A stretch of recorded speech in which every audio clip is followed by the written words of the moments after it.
en primer lugar, contestar las preguntas que hay. Muy interesantes, muy variadas todas. Sí, claro. Bueno, empezaremos con una pregunta que es: ¿actualmente toda cuenta bancaria se considera cuenta fiscal, tanto como persona física como persona fiscal? Sí, correcto. Toda cuenta bancaria se considera fiscal. Si bien es cierto que ahí viene la cuenta que les dije que deben de tener para los bancos, para el flujo de efectivo, esa cuenta fiscal pues prácticamente es la que utilizan la autoridad fiscal, el SAT, en todas las auditorías. Regularmente cuando llegan, lo primero que piden es, obviamente, como siempre, el acta constitutiva, el acta del SAT, y luego lo que piden son los estados de cuenta bancarios, porque ahí empiezan a hacer el cruce. Entonces sí se considera como cuenta fiscal una cuenta bancaria. La siguiente pregunta es: para efectos de liquidación de una sociedad, ¿qué registros contables deben de ser tomados en cuenta?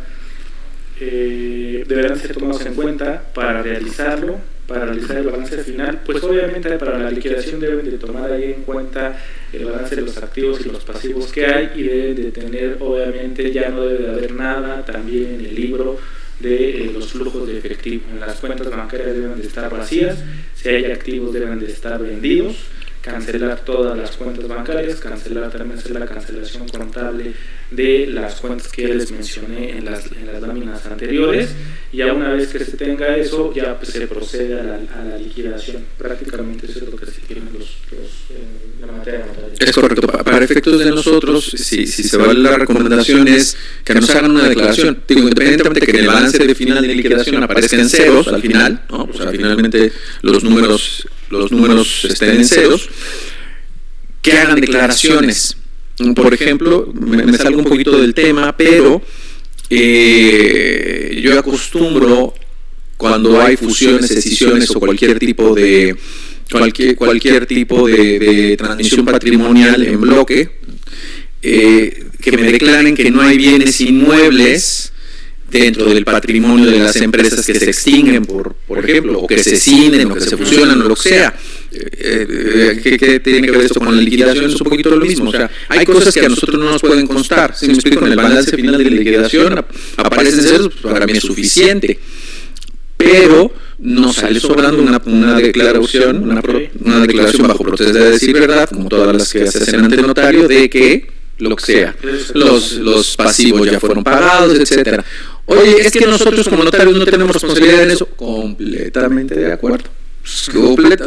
Regresa a lo mismo, y con eso me acuerdo de lo que decía el licenciado Fernández, Miguel Ángel Fernández Alexander, ¿no? De que los notarios éramos de Zacatecas. Y yo era pasante, y la verdad es que no le entendía. Conforme han pasado los años, primero, siempre como maestro, como amigo, eventualmente, gracias a Dios, como yo suplente de él, pues bueno, de licenciado Castillo y de licenciado Fernández, no salen sobrando las precauciones que se tomen. Por lo menos lo que dejas acreditado es la buena fe, lo que dejas acreditado es la prudencia, lo que dejas acreditado es que tú hiciste todo lo que estuvo en tus manos para asegurar el cumplimiento de la norma, y que si hubo un incumplimiento culpable o doloso, no pasó por tus manos.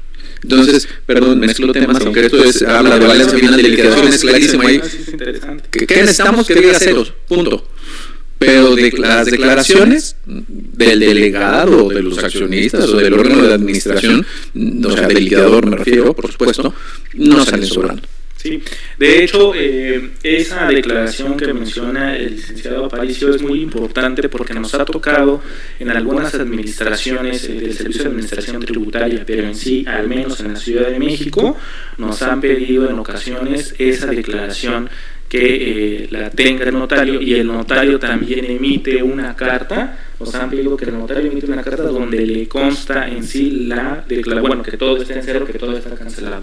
Acuérdense que en el tema de liquidaciones piensan algunos clientes que pues ya la liquido mercantilmente o ante notario, y no.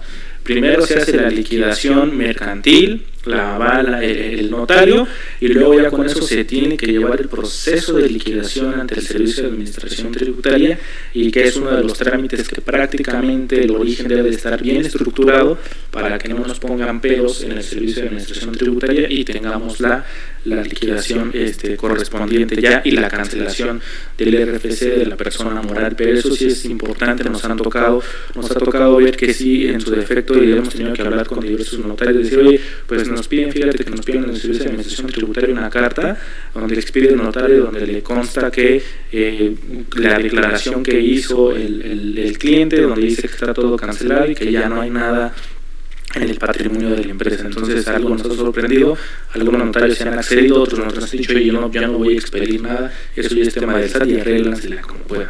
Pero bueno, esa es una nota importante que se toma en cuenta. Y bueno, otra pregunta que hay es si al protocolizar el acta de asamblea el notario se percata que uno de los socios aparece en la lista del SAT de contribuyentes incumplidos, ¿puede el notario protocolizar el acta sin tener ninguna responsabilidad o se abstiene? Pues bueno, como bien lo decía el licenciado Aparicio, no hay ninguna obligación ni norma que prohíba que el notario no deba protocolizar, ¿no? Es prácticamente como un deber moral o ético que, pues, si se advierte en esta lista, pues el notario prácticamente pues puede abstenerse y decir, oye, fíjate que pues advertimos que uno de los socios, que puede ser el accionista, puede ser persona física o persona moral, está en la lista negra o tiene abierto a lo mejor un procedimiento, pues puede decir, oye, me puedo abstener en el tema de protocolizar el acta. La verdad desconozco en la materia notarial si en el código de ética del colegio de notarios o del gremio notarial exista alguna disposición que establezca pues esa prohibición, ¿no? Que se puedan abstener a prestar el servicio. Yo creo que es más de ética. Otra, aquí yo creo que está cortada, dice: la única clave para facturar que tenemos los notarios es la 80121704, servicios legales sobre contratos, servicios notariales. No sé cuál sería la pregunta o si fue un comentario. A lo mejor quiero pensar que era así, al ser la clave única 80 sobre servicios legales, que es la que ponen, y lo que me refiero un poco es poner en la descripción del CFDI más lo que se hizo, ¿no? El nombre del cliente, si se hizo una acta constitutiva, enajenación, se protocolizó, copia certificada de tal documento que se compareció, o sea, hacer más descriptivo el CFDI, no nada más poner la clave de los servicios notariales. Sí. No, perdón.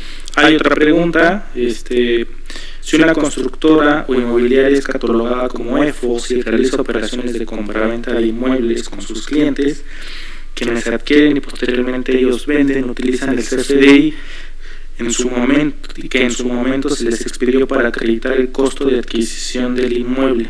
El notario puede utilizar dicho CFDI sabiendo que fue expedido por una inmobiliaria catalogada como EFOS. Pues es una buena pregunta que puede tener varias aristas. José Isaac Gómez Flores, es buena pregunta, no lo había visto en este tema porque está inmiscuido en una operación importante de que adquiere, posteriormente ellos la venden, utilizar ese en su momento la expedió para crear el costo de adquisición. Pues mira, ahí el tema es que sí lo puede acreditar. Acuérdense que el tema de los EFOS es para no es la restricción a la deducción. O sea, si bien la inmobiliaria está catalogada como EFO, pues el CFDI sí se puede considerar como una operación simulada, pero al fin y al cabo, digamos, el beneficiario final es el que lo está vendiendo, ¿no? Lo está enajenando. Entonces, yo creo que en sí lo puede utilizar para acreditar el costo de adquisición. Obviamente también pues los notarios, al ser expertos, yo siempre digo que son expertos en todas las materias por todas las operaciones que hacen, deben advertir que si ese CFDI, obviamente, si lo están considerando como fue la inmobiliaria, y el CFDI de, digamos, un departamento que se vendió, que cuesta que se mezcla otro tema de precios de transferencia, de valor de mercado, que vamos a ver más adelante, el tema de la adquisición de los bienes, que puede repercutir también en una utilidad presuntiva. Si ven que el CFDI, un departamento, digamos, en una colonia no sé, que no tenga tanta plusvalía, cuesta 5 millones o 17 millones de pesos, o sea, ven el CFDI, pues obviamente van a decir, esta fue una operación simulada, y yo creo que ahí se puede detonar algún otro incumplimiento a una obligación fiscal o inclusive algún delito, no sé qué pudiera seguir, ¿no? En mi experiencia no había visto esta operación. No, yo tampoco lo había pensado, me pareció muy interesante ahorita que la leí, y si acaso, recordando nuevamente las palabras del procurador, hago mención del procurador, uno porque lo dijo y él es el que se dedica a esto, y dos porque yo no soy experto, pero sí me quedan muy grabadas de que el nombre del juego se llama materialidad, es decir, y eso nos regresa, hay una pregunta que pedí que no se enviara, pero es que si podíamos regresar antes de continuar la discusión con la lámina anterior, cuáles eran los 3 requisitos o las 3 recomendaciones o los 3 respaldos que se recomendaba tener, y concatenando los temas es acreditar que hay materialidad, que bueno, primero que hay inmueble, obviamente, ¿no? ¿Cómo lo podemos acreditar? Bueno, pues a través de otro experto que se llama evaluador, a través de la tesorería o del catastro municipal, donde dice que efectivamente hay un terreno, que hay construcciones, etcétera, que los valores razonablemente cuadran. En su caso, que hubo esa transmisión de dinero, es que a mí no me tiene por qué constar, estoy de acuerdo, no te tiene por qué constar, pero para efectos de ley antilavado tú debiste dar avisos, o a lo mejor algunos, como le hacemos, criticable, no criticable, cuestionable, no cuestionables, agregamos los comprobantes, es decir, las transferencias, los comprobantes de las transferencias, los cheques, etcétera, ¿no? Y entonces, si con todos estos elementos se acredita la materialidad de la operación, independientemente es decir, que la inmobiliaria sea un EFOR no quiere decir que todo lo que haga esté mal. Quiere decir que ha hecho operaciones que se consideran por la autoridad fiscal, o sea, operaciones inexistentes, operaciones simuladas, pero no quiere decir que todos lo sean. Si nosotros tenemos elementos suficientes para acreditarlo, eso sí, con toda la conciencia de que puede haber, vamos, si a mí me llega esa operación, pues yo no la veía con lentes ni con lupa, la veía con microscopio, pero si con microscopio se acreditan todo, previamente acreditado al nuevo adquirente y hecho constar en la escritura y declarado y respaldado, que va relacionado con la lámina anterior, yo también considero que no, pero sí, buena pregunta. Sí, es buena pregunta, y ahorita me surgió una consulta que me hicieron hace poco, que me tuve que ayudar con algún colega de ustedes, notario, de una compraventa de un inmueble que prácticamente la operación era por 6.5 millones de pesos. Se llevó a cabo el contrato privado de compraventa, pero resulta que estaba pendiente, bueno, me preguntaron al licenciado, es que ya sé usted es fiscalista, pero queremos saber si nos puede ayudar en este tema. Pues la vendedora ya no nos quiere, en vez de que habíamos pactado en 6.5 millones de pesos la compra-venta, pues ahora nos pide que le demos 3 millones de pesos más, porque ya cambió el avalúo de la empresa.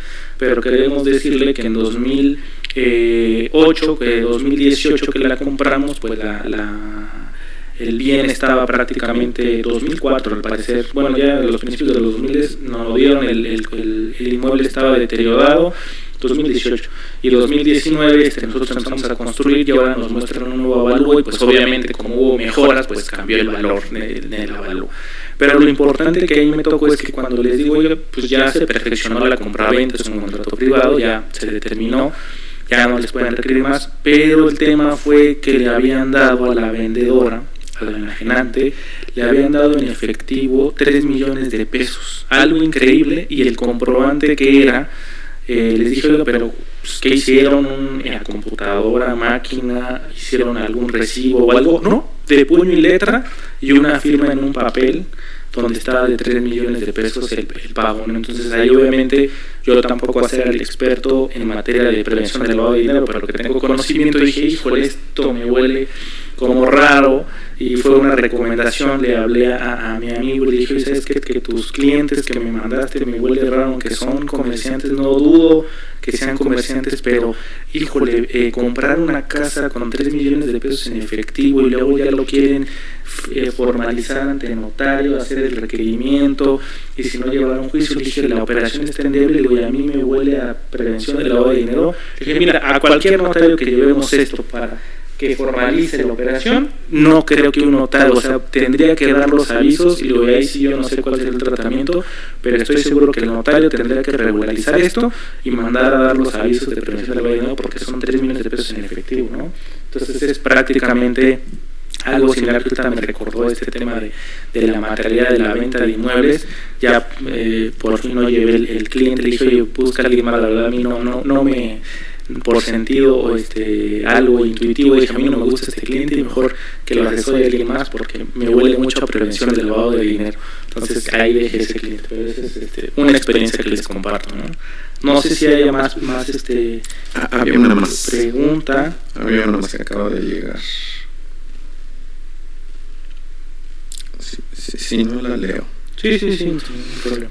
Si una sociedad se constituye ante el notario en Tlaxcala y establece su domicilio en la Ciudad de México, ¿en qué oficina del SAT debe de hacerse los trámites del alta? Si su domicilio fiscal está la Ciudad de México, se constituyó ante el notario de Tlaxcala, pero el domicilio lo estableció en la Ciudad de México. ¿En qué oficinas del SAT se debe dar de alta? Aquí en la Ciudad de México se tiene que dar de alta, porque en sí, o sea, no obstante que se constituyó en Tlaxcala, si aquí va a operar la empresa, entonces aquí se tiene que dar de alta.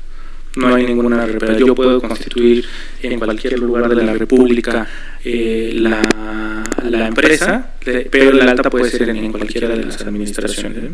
No hay ningún. Bueno, y una última ya para continuar, que es lo mismo. Parecen algunas preguntas. Si las estiramos un poco nos dan para reflexionar mucho. Sí, que de hecho, o sea, esta que ahorita la acabo de responder, puede ser, en este sistema que ustedes tienen de dar de alta, si no mal recuerdo, lo último que vi es que sí les piden, ¿cómo se llama? Que el domicilio esté dentro de la circunscripción del notario, ¿no? Que va a dar de alta. No sé, al menos si no se hace a través de ustedes.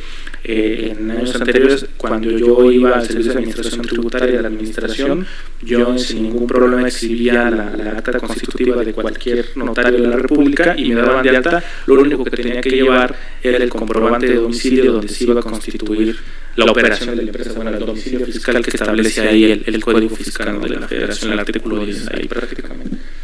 Esta pregunta me parece muy interesante, por supuesto por la pregunta en sí, pero sobre todo por las implicaciones.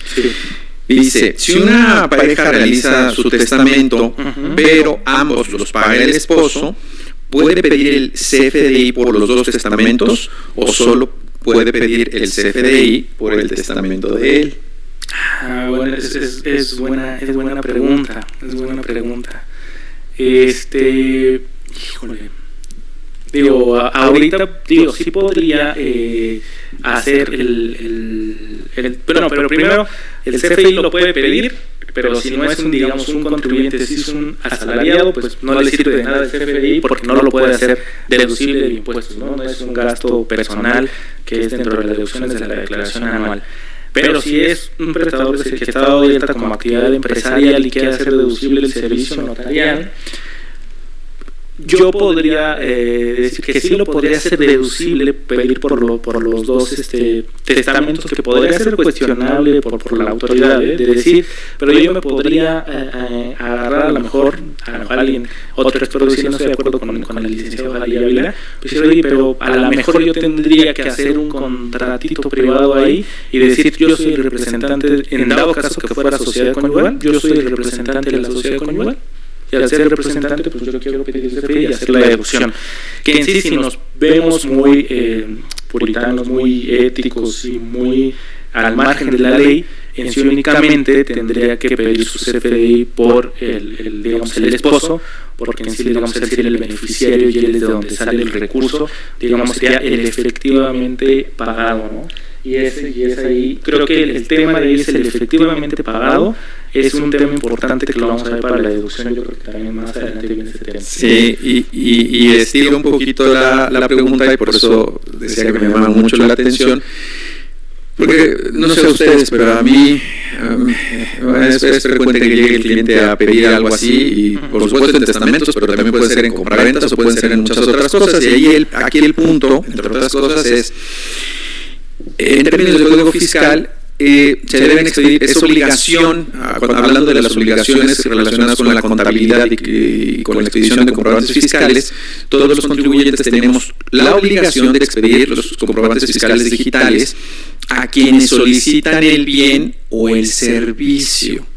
Y nosotros, a diferencia, me refiero a los notarios, a diferencia, lo digo con todo respeto, de un abogado o de una persona que tiene una tiendita, pues el abogado puede decir que el servicio se lo solicitó Juan o Pedro, ¿no? En el mejor escenario tendrá un contrato de prestación de servicios profesionales, el de la tiendita, pues seguro que no, entonces, ¿no? Verbal, de mercaderías, etcétera. Pero los notarios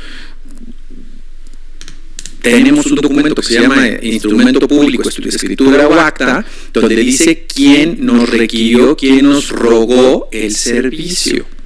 Y entonces, si nosotros le prestamos, o sea, tenemos un documento público, es decir, auténtico, indubitable, bla, bla, bla, donde dice que el servicio nos lo pidió Juan, y nos llega una auditoría donde decimos que lo pagó Pedro, y Pedro lo utilizó para para deducirlo en su contabilidad. Ahí el punto es, bueno, ¿y cuál es la relación entre Juan y Pedro? Y entonces ahí podríamos ver de muchas cosas, pero regresando al punto, parece una pregunta sencilla o simplona o simplista, no estoy calificando la pregunta en sí, sino parecería algo de, pues al que me pague, no necesariamente, porque el Código Fiscal no dice al que pague, dice al que solicita, al que se le presta el bien o el servicio. Y nosotros, a diferencia de, yo diría, prácticamente todos, tenemos un documento indubitable donde dice a quién le prestamos el bien o servicio. Entonces hay que ser muy cuidadosos. Sí, alguna vez me llegó también una consulta, yo creo que a finales del año pasado, que era, oye, fíjate, y es una alumna que trabaja en una notaria, que por eso igual repito, me gusta dar las clases, y me dice, licenciado, ¿qué pasaría si, por ejemplo, y seguramente yo creo que llegó, no sé si se ha dado casos así, que llega a lo mejor un abogado, y esto me ha tocado ver abogados como litigantes o de corporativo, de que a lo mejor van a las noticias, oye, pues yo traigo un cliente, traigo un banco o algo y quiero hacer todas las operaciones contigo, notario, pero ¿qué crees? Pues que le vas a cobrar al cliente 50, pero pues yo quiero una comisión, y entonces en vez de 50 yo quiero 20, ¿no? Entonces tú cóbrale 70, pero para mí van a ser 20 para acá. Entonces la alumna yo creo que vio eso en la notaría o algo, ¿no? Le brincó y me dijo, la preguntó, licenciado, pero en el tema de las deducciones esto sí sería posible, ¿cómo podría hacer la operación? Entonces yo me quedé pensando y dije, primeramente, pues bueno, ahí hay una comisión y ya no sería abogado, no sería un comisionista que vive de las comisiones.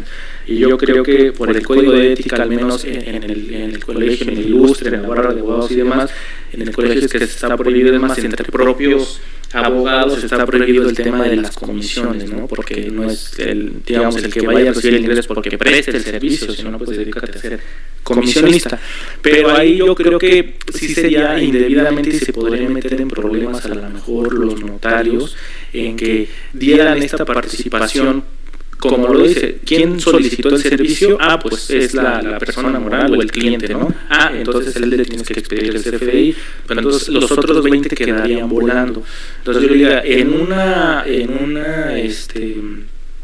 digamos, con la ética o lo más sería, oye, entonces tú, abogado, entonces tú eres el que me tienes que solicitar el servicio y tú eres el que me vas a pagar el servicio, que tu cliente fulano de tal te deposite a ti el dinero, tú me pides el servicio, yo te facturo a ti, abogado, por los servicios notariales, y entonces el cliente le tiene que facturar ahora el abogado o el comisionista le tiene que facturar a su cliente, a la persona moral. Entonces ya la persona moral, si hay cuadratura, porque la persona moral deduce lo de su abogado, contador, asesor jurídico, y entonces el abogado deduce la factura del notario. Entonces sí se encuentra la cuadratura legal y fiscal, que sí se podría llamar en un tema de simulación, ¿no? Creo que eso sería una recomendación para esas operaciones, ¿no? Sin lugar a dudas. Y lo mismo, es muy probable que esté mal, pero me parece que es el artículo 89 donde habla de las infracciones, y en uno de los incisos, si no es el 89, está por ahí, 88, 89, entre el 89 y 92 por ahí,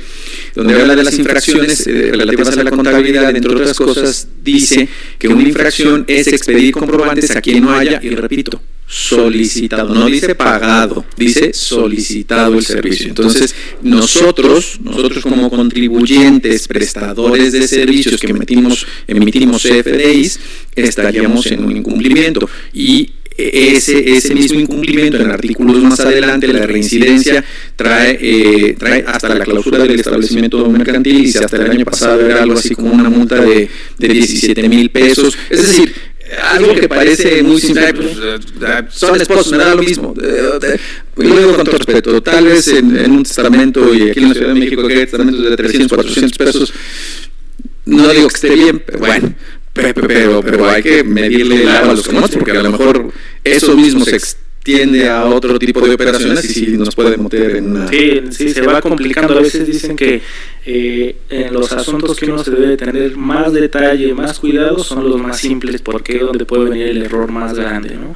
Porque cuando obviamente nos llega un asunto complejo, una operación compleja, nos obliga a analizarla, a estudiar, a ver las ópticas de las repercusiones.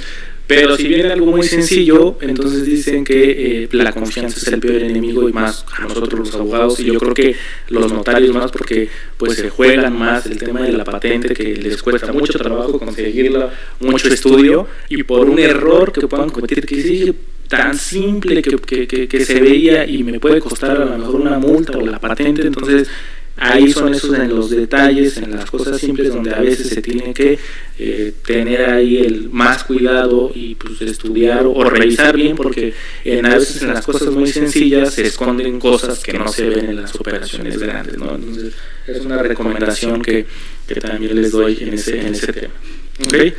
Ok, pues regresamos a la presentación.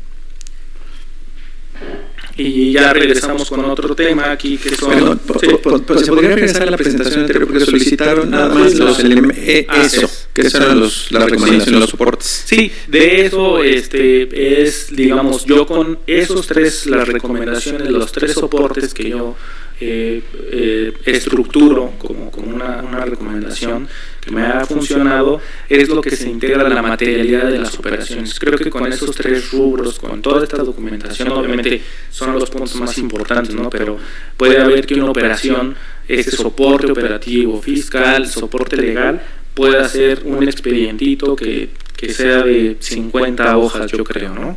Pero puede haber una operación que pueda ser un acordeón de este tamaño, así grandísimo, donde esa operación me llegó, y ahorita traigo a la memoria una operación de una devolución de impuestos de una empresa extranjera que le tocó, ganó la licitación para armar una planta automotriz en Aguascalientes, y pues obviamente tenía 180 y tantos días para 300, no, creo que sí, 2 años y medio para armar la planta. Pero la planta, el terreno donde les dio en comodato, les dio Aguascalientes, el estado, pues prácticamente era un terreno baldío. Entonces la empresa extranjera tuvo que invertir todo para hacer en 2 años esa planta automotriz.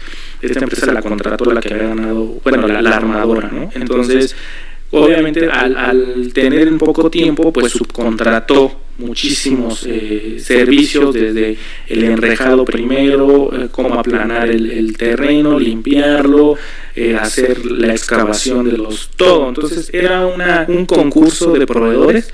Yo le puse así, hay un concurso de proveedores, porque eran más de 200 empresas para poder llegar en tiempo y forma en la emisión del primer automóvil en Aguascalientes, porque si no había una pena convencional en ese contrato. Entonces se pusieron en marcha, lograron, y obviamente como tenían muchos FDIs, Es más, había estos CFDIs de baños portátiles para todos los empleados que tuvieran ahí un baño, porque les quiero decir que esta empresa, al no entrar en un tema de corrupción con el presidente municipal que le pedía algo sobre el alumbrado, sobre tener drenaje público, esta empresa, al ser una empresa la que hizo la planta, a tener unos protocolos muy estrictos de ética y de anticorrupción, le dijo: oye, yo no voy a entrar a este tema, yo no voy a dar un quinto y yo voy a hacer autosustentable la planta. Entonces ellos hicieron su propio drenaje, tienen su propia agua pluvial y tienen su propia energía solar que ellos generan y con base en otros mecanismos. Es algo sorprendente, pero lograron, como contrataron muchos proveedores, tuvieron muchas retenciones de impuestos, muchos pagos, y les sale un saldo a favor a la empresa de ISR. Y al solicitar la devolución la niega el SAT diciendo que era inexistente ciertas, no estaban sobre el 69, no lo negaron sobre el 69, pero decían que había sido inexistente e improcedente las deducciones que había hecho de ciertos bienes y servicios. Y en una párrafo decía que no se constataba la materialidad de la empresa. Pues en un párrafo sí hice la demanda diciendo qué materialidad puede haber más si ven el anterior. Es más, hasta en Google podían ver que no había nada antes y en años siguientes ya está toda una planta armadora. Creo que ahí era algo irrisorio demostrar la materialidad de las operaciones, porque estaba de la nada y ahora pues produce automóviles. Entonces estos tres rubros es a lo que yo le denomino como demostrar la materialidad de las operaciones, ¿no? Entonces sí es algo que puede ser muy sencillo armar, pero a la vez puede ser muy complicado. Pero para armar todo este soporte, como les digo, el soporte fiscal y el operativo, es sí tener todas las cuentas con lo que inicié al principio de esta plática, tener todo en orden, porque para tener 15 días o 10 días de comprobar la materialidad, si no tienen un contador, no tienen bien registradas las operaciones, pues se puede complicar este asunto, ¿no? Entonces este es el tema de la materialidad, ¿no? Y bueno, ya regresamos ahorita al tema de las aportaciones de capital para la empresa, que ya vimos que deben de estar registrados en la CUCA, en la cuenta de capital aportado, ¿no? Prácticamente.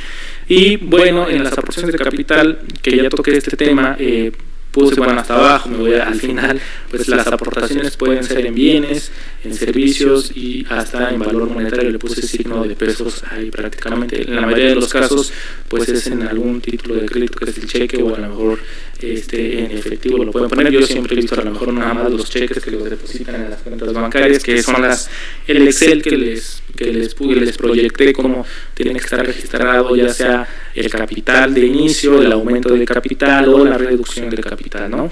Pero estas cuentas, y como les decía, apenas me acabo de enterar hace un par de semanas que ya está trabajando en cada vez está siendo más especializado. Antes llegaba y te pedía los estados de cuenta y determinaba ingresos presuntos sobre los estados de cuenta.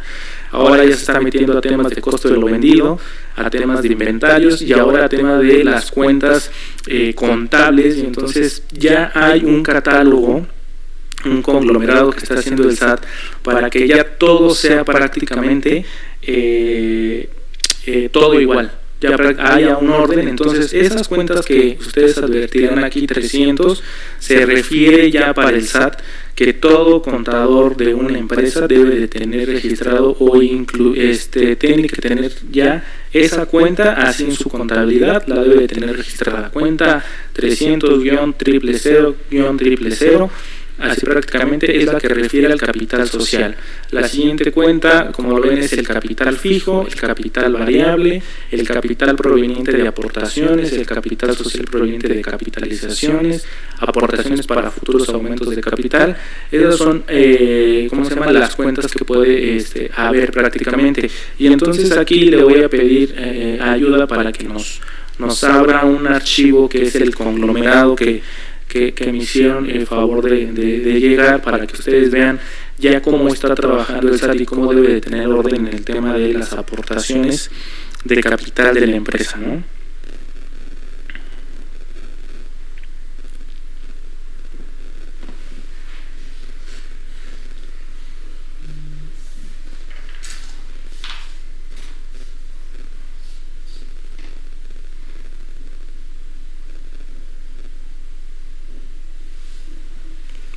ven aquí, pues es el código agrupador de las cuentas que tiene el SAT. Me hicieron a favor de llegarlo, está en la página del SAT, en uno de las pestañas. La verdad no soy tan cliente frecuente de esa página del SAT, que es más de contadores que tienen que estar ahí buscando los trámites y demás, pero como ven ya hay un código agrupador que ya hay de activo a corto plazo, caja, bancos, inversiones, otros instrumentos financieros, clientes, ya inclusive va a haber una cuenta de clientes nacionales, extranjeros, nacionales con parte relacionada, extranjeros con partes relacionadas. Entonces, como ven, ya es un código agrupador prácticamente, que ya todo lo van a tener esto vaciado en un SAT. ¿Pero para qué? Para que en un archivo en Excel. ¿Pero por qué hace eso? Porque está simplificando cada vez más el SAT sus revisiones. Acuérdense, no sé si en este diplomado van a ver algún tema de medios de defensa o facultades de comprobación. Es la tercera parte. Ah, ok. Pero todavía no la ven, ¿verdad? No. Bueno, eso, algo importante es que ya, yo creo, como ustedes saben, hubo una reducción en la planilla de trabajo del Servicio de Administración Tributaria, o hasta marchas y todo. ¿Por qué lo están haciendo? Porque se dieron cuenta que ya a través, como todo es digital, ahora todas las funciones van a ser, y este código agrupador, y así lo presiento, es porque ya no va a haber revisiones, ya no va a haber facultades de comprobación, que es la revisión de gabinete, la visita domiciliaria, las más famosas, las más que se practican. Como son presenciales, la revisión de gabinete se lleva ante la propia autoridad, te hacen un requerimiento y vas y tienes que dar documentación ante las oficinas del Servicio de Administración Tributaria. La visita domiciliaria, como lo dicen, pues se hace dentro de las oficinas del contribuyente, ¿no? Van los auditores y ahí están en uno de ellos, hasta te piden a veces una computadora si no llevan, o un espacio para que ellos estén revisando toda la contabilidad. Pero ya a partir de 2014 existe ya la reforma de una facultad de comprobación de revisiones electrónicas. En mi experiencia todavía no he visto una revisión electrónica, pero me dicen que ya hay revisiones electrónicas. Entonces esto cada vez nos está acercando, porque prácticamente van a hacer un cruce y con base en un switch van a tener ahí si la contabilidad cuadra o no cuadra con los FDIs, con la balanza de comprobación o con la contabilidad electrónica. Entonces prácticamente esto lo van a tener ustedes registrado en Excel. Ellos, este archivo seguramente deben de tener un programa que lo vacían, hacen un cruce con el sistema en el SAT, y entonces sale ahí si hay alguna diferencia o un error en la contabilidad, y ya no se van a prolongar los años. Como bien saben ustedes, el SAT tiene la facultad de revisar los últimos 5 años de los ejercicios fiscales para ver si hay alguna omisión o incumplimiento en un aspecto fiscal. Pero ya con esto ahorita he tenido conocimiento que ahorita, por ejemplo, las auditorías que están revisando, los ejercicios que están revisando son 2018, 2017, y pero los que ahorita está fuerte la revisión es 2015 y 2016, porque ya está prácticamente en puerta que caduquen las facultades de comprobación. Pero con este código agrupador, que es para las cuentas, con los FDIs, con la contabilidad electrónica, me queda claro que no tarda el Servicio de Administración Tributaria que ya las auditorías no sean de 3 o 4 años que pasaron, a lo máximo que sea de 1 año, y empiecen ya a hacer las auditorías. Lo que pasa es que lo van a ver en ese módulo, los plazos se aminoran, se hacen más cortos, y entonces ya tienes una resolución prácticamente muy rápida, donde pues le conviene al Servicio de Administración Tributaria, porque pues ahí puede tener una recaudación de impuestos, ¿no? De hecho, es lo que es este gobierno, es lo que es su intención, porque señaló, y así es su eslogan que tiene, de que no va a aumentar contribuciones. Hay algunos aumentos ahí que están disfrazados, pero dicen que no, pero sube un aumento. Y por ejemplo, también en el nuevo paquete económico hay un aumento ahí disfrazado en IEPS, sobre todo una tasa complementaria ahí que también a las bebidas alcohólicas, pero bueno, dice el gobierno que no hay aumento, pero sí hay.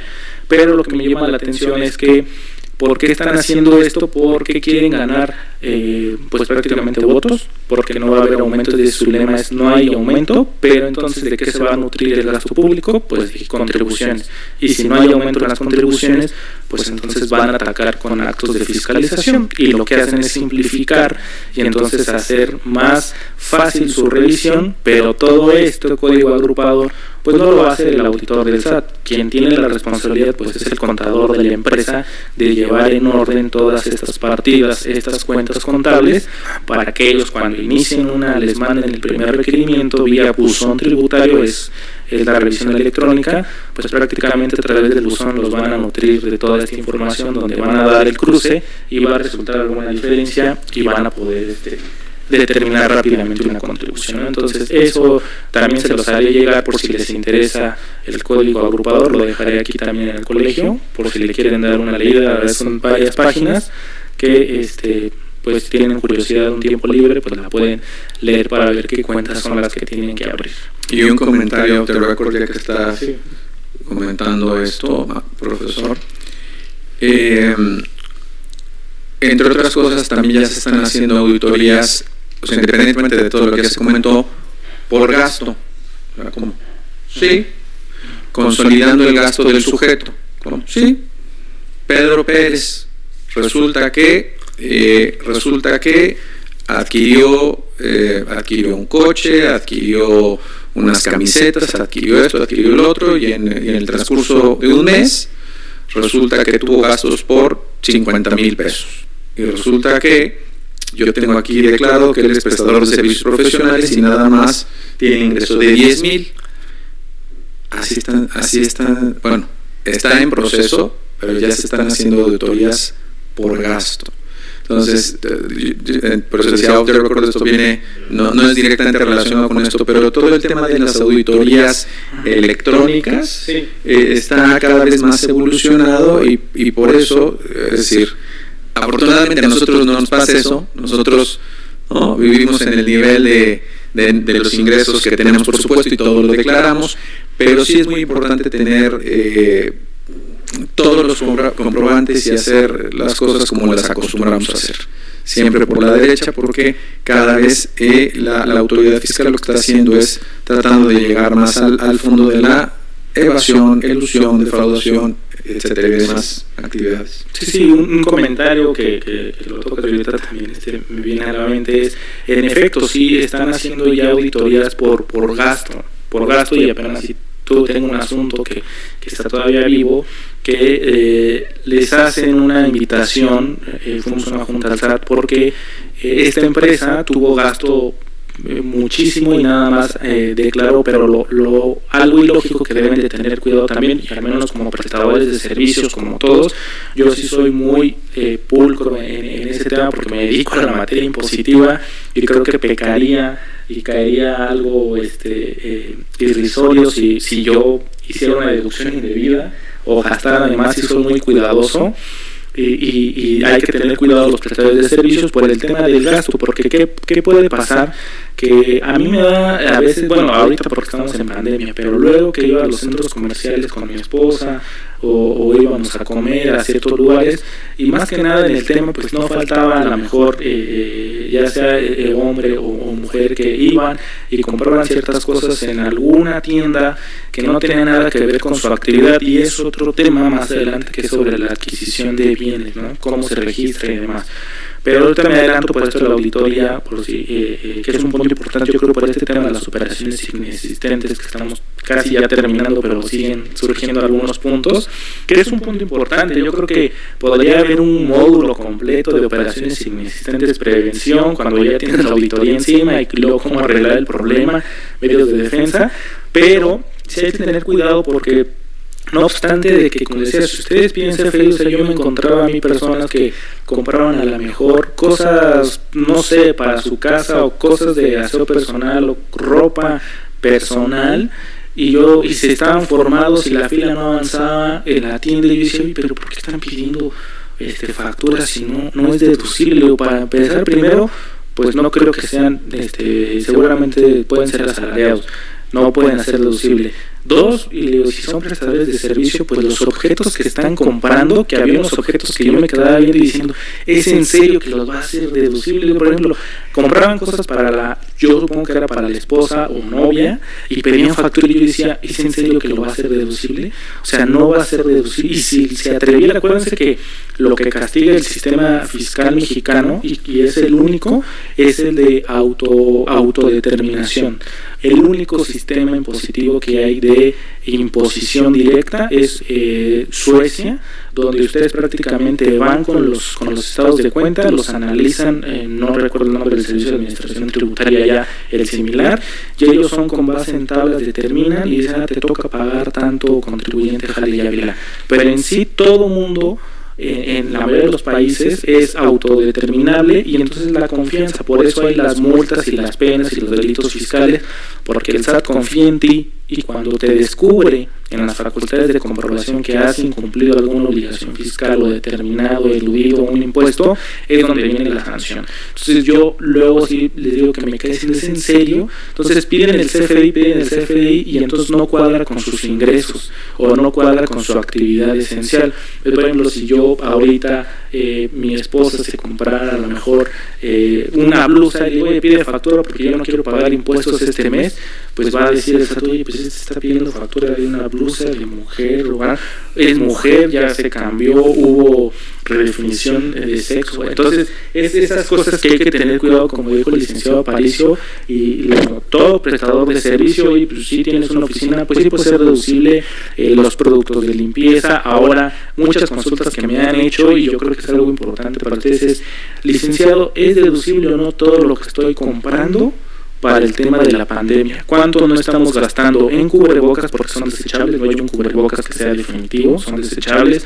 En guantes, hay gente, caretas, productos especiales para sanitizar. Entonces, las pruebas, ¿no? Entonces, yo creo que ahí es importante porque las pruebas son carísimas, y al menos cuando tienen una persona vulnerable dentro de su familia, o nosotros que somos prestadores de servicios que podemos haber tenido contacto y de repente nos pueden notificar, oye, pues en tal junta o en tal tribunal, juzgado o en tal notaría hubo un brote y pues tienen que hacer la prueba. Yo creo que ahí esa prueba sería un gasto deducible al final del año, porque se entraría como un gasto médico, más o menos, ¿no? Podría ser. Pero yo tengo una prueba, si es necesaria, y ante la pandemia yo me agarraré de un acuerdo ahí publicado de emergencia y oye, pues es estrictamente indispensable, pero en el momento, porque si yo no me hago esa prueba, yo no puedo salir a trabajar, ¿no? Entonces para mí yo lo haría deducible en el mes, que ahí me lo podrían debatir, pero bueno, yo creo que sería importante. Y todo el tema de los productos especiales, porque pues si no cuestan baratos, todo cuesta carísimo, y yo creo que sí se tendrá que. Entonces es algo que sí deben de cuidar porque están cuadrando, y eso no exime el tema del gasto. Acuérdense que como ya todos estamos regulados, automáticamente cuando timbran o expiden el CFDI ya lo tienen ustedes en su portal del SAT, en el expediente electrónico del SAT de Jale y Ávila, ya están ahí. Pueden tener Easy, Telcel, todas las facturas las tiene el SAT. Entonces cuando les bota un aviso, ¿cuál es la repercusión? Que nada más, que es una de las defensas, oye, pues yo pude haber pedido muchas facturas, pero de las 100 facturas yo nada más hice 10 deducibles, las otras 90 facturas yo no las hice deducibles. Pedí factura para tener una comprobación a lo mejor de la propiedad como instrumento de propiedad, para comprobar la propiedad de un bien o que adquirí un servicio, pero si yo no le di un efecto fiscal, en mi parecer no habría alguna contingencia fiscal. Pero lo que está haciendo el SAT es decir, está bien, tú no le diste un efecto fiscal, no lo hiciste deducible. Lo que el SAT no te está debatiendo es la procedencia y la improcedencia de la deducción. Lo que te está argumentando el SAT, lo que argumenta es decir, oye, pues gastaste 50 y ganaste 10, ¿de dónde están? Quiere decir que hay una utilidad, pero eso, me estás escondiendo que tienes dinero de más y no estás pagando. Entonces ahí tienes que comprobar el tema, que hay muchas cosas, ¿no? Ya es otra plática, me extendería más, pero bueno, ese sí que tengan cuidado por el tema de los gastos que mucho se da de, oye, a los hijos o a las esposas o a los familiares, te doy mi cédula fiscal y todo lo que vayas a comprar, factúrame gasolina, factúrame libros, lo que sea, porque no quiero pagar impuestos, no porque les quiero decir que existe que es la declaración informativa de tercero, que es la DIOT, que es materia de IVA, Ese yo les digo que es el chismógrafo del SAT, porque todos que tengamos operaciones con IVA, todos tenemos que reportar esa operación, y en ese reporte viene cuál fue lo efectivamente pagado. Entonces se van a dar cuenta que la deducción de ISR y el acreditamiento del IVA de un bien o servicio que se haya contratado o comprado o adquirido es del efectivamente quien lo pagó.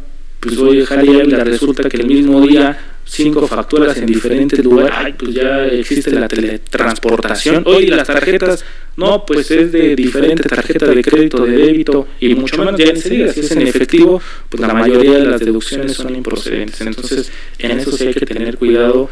Y más, ya sé que a lo mejor a nosotros prestadores de servicios nos duele cuando viene el pago de los impuestos, hasta a mí digo, híjole, pero bueno, pues sí tengo que pagar, ni modo. Pero eso es una recomendación que deben de tener cuidado con los gastos que se vayan a dar, ¿no? Ok, y bueno, regresamos a la presentación para seguir con el siguiente tema.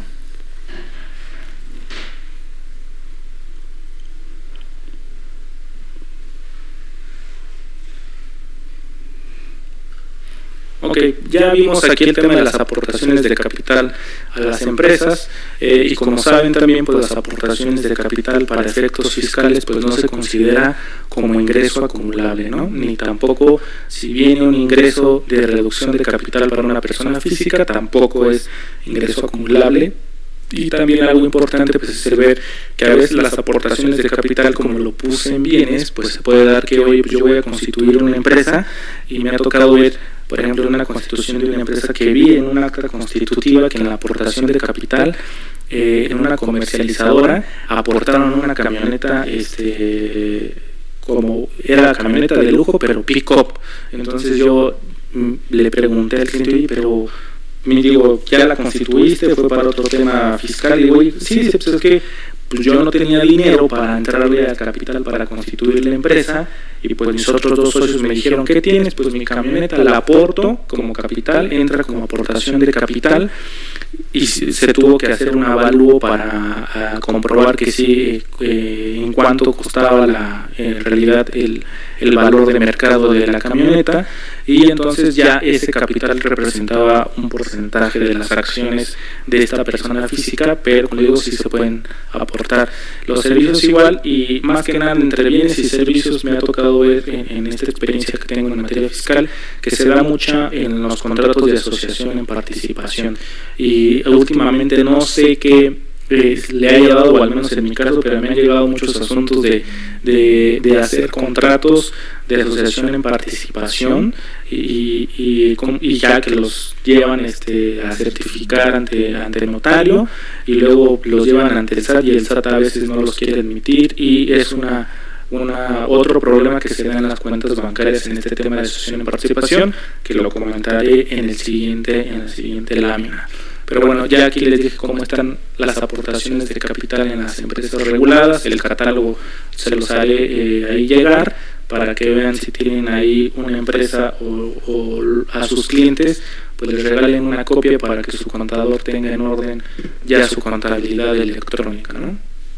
Y el siguiente tema es la apertura de cuentas bancarias y financieras de la empresa y el cumplimiento de los requisitos fiscales, ¿no? Entonces, son parte del activo las cuentas, como digo, viene ese código agrupador, parte del activo, los bancos, los clientes, los deudores, y vienen ahí los números de las cuentas, y la apertura de cuentas pues pueden ser como un punto principal de la cuenta bancaria de sus operaciones, ¿no? Las líneas de crédito con proveedores, tarjetas corporativas para su uso empresarial, y esas son cuentas bancarias, ¿no? Prácticamente. Y las cuentas financieras, pues prácticamente esas cuentas financieras son las cuentas que ya les comenté, prácticamente es un similar a la cuenta contable con una cuenta financiera, son los que deben de tener registrado, ¿no? Prácticamente en este tema de las aperturas de las cuentas. ¿Qué es lo que nos encontramos y lo que piden mucho en la apertura? Los requisitos contables o los requisitos fiscales es prácticamente que ahora con este código agrupador, que se tengan en el libro mayor, en el libro diario, en las cuentas que les dije al principio, en el principio de las láminas, ahí son los requisitos que debe de tener en materia fiscal. Pero las cuentas bancarias pues sí piden, últimamente están pidiendo pues el alta de la empresa, identificación del representante legal, el alta del representante legal también ante el SAT, un comprobante de domicilio. Eso es lo que la mayoría piden ahorita para la apertura de las cuentas bancarias, ¿no? Que es lo que ahorita también ellos, en temas de prevención del lavado de dinero, pues también las instituciones bancarias son sumamente cuidadosas y revisan con qué capital van a abrir la empresa, cómo constituyó, si es nueva, si es vieja la empresa, si hubo cambio de accionistas. Y algo importante ahorita que este tema de apertura y de requisitos de las cuentas es que se tiene que abrir un tema ya, si hay un cambio de accionistas, hubo aumento de capital, hubo una fusión o reducción del capital, ya se tiene que dar un aviso al SAT, que empezó la obligación, si no mal recuerdo, en junio o julio, fue la obligación, se venció el plazo para que se le informara al Servicio de Administración Tributaria todo el tema de el cambio de los accionistas, si hubo algún movimiento y en el tema ahí, no sé la verdad si inmiscuía o incluía el tema de los notarios que también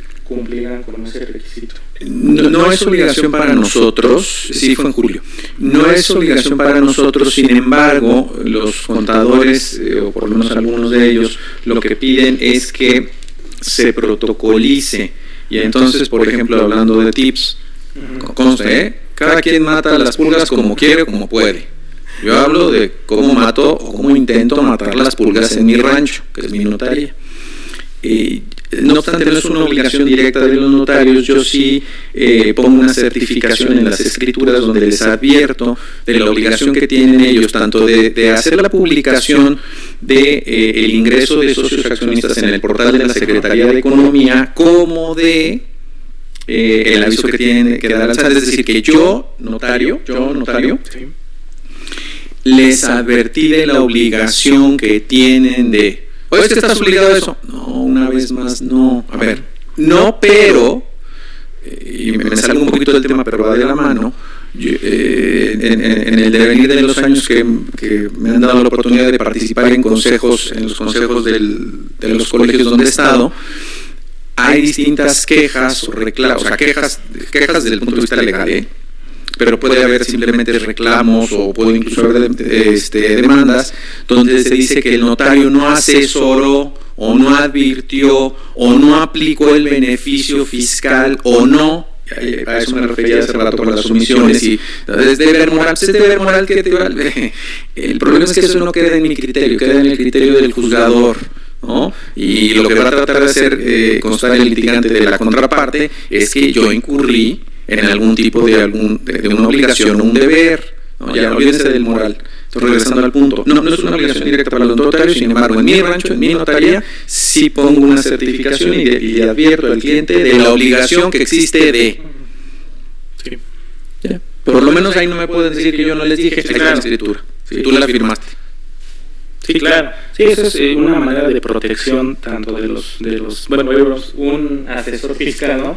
Prácticamente, ¿no? Entonces sí es, como bien lo dice el licenciado Aparicio, cada quien mata las pulgas como quiere o cada quien aplica la estrategia que quiere, pero pues prácticamente lo que se juega o lo que se protege pues es más ser conservador en la materia impositiva. Yo creo que después de la materia penal, que ahí el bien jurídico tutelado que se salvaguarda es la libertad o la vida, yo creo que después sigue la materia impositiva, porque se juega el patrimonio de una persona física o de una persona moral, ¿no? Entonces, al estar nosotros inmiscuidos en esas operaciones, pues tenemos el deber y de avisarles, y en su caso sirve de protección primero para nosotros y también para decirles, oye, nada de que yo no hice las cosas bien, no me vayas a mí poner una queja, yo te lo advertí, tú firmaste, está tu voluntad ahí plasmada, se acabó, yo ya cumplí con mi deber, ¿no? Entonces, si bien es cierto que hay varias obligaciones que hay para los notarios que no están, bueno, digamos, no son obligaciones porque no están estipuladas en algún ordenamiento jurídico o normatividad en los colegios,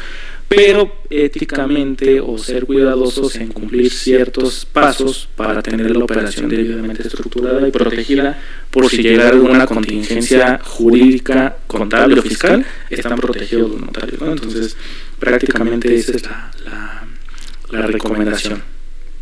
Si regresamos por favor a la lámina, hay, como les comentaba, ese tema de las aportaciones.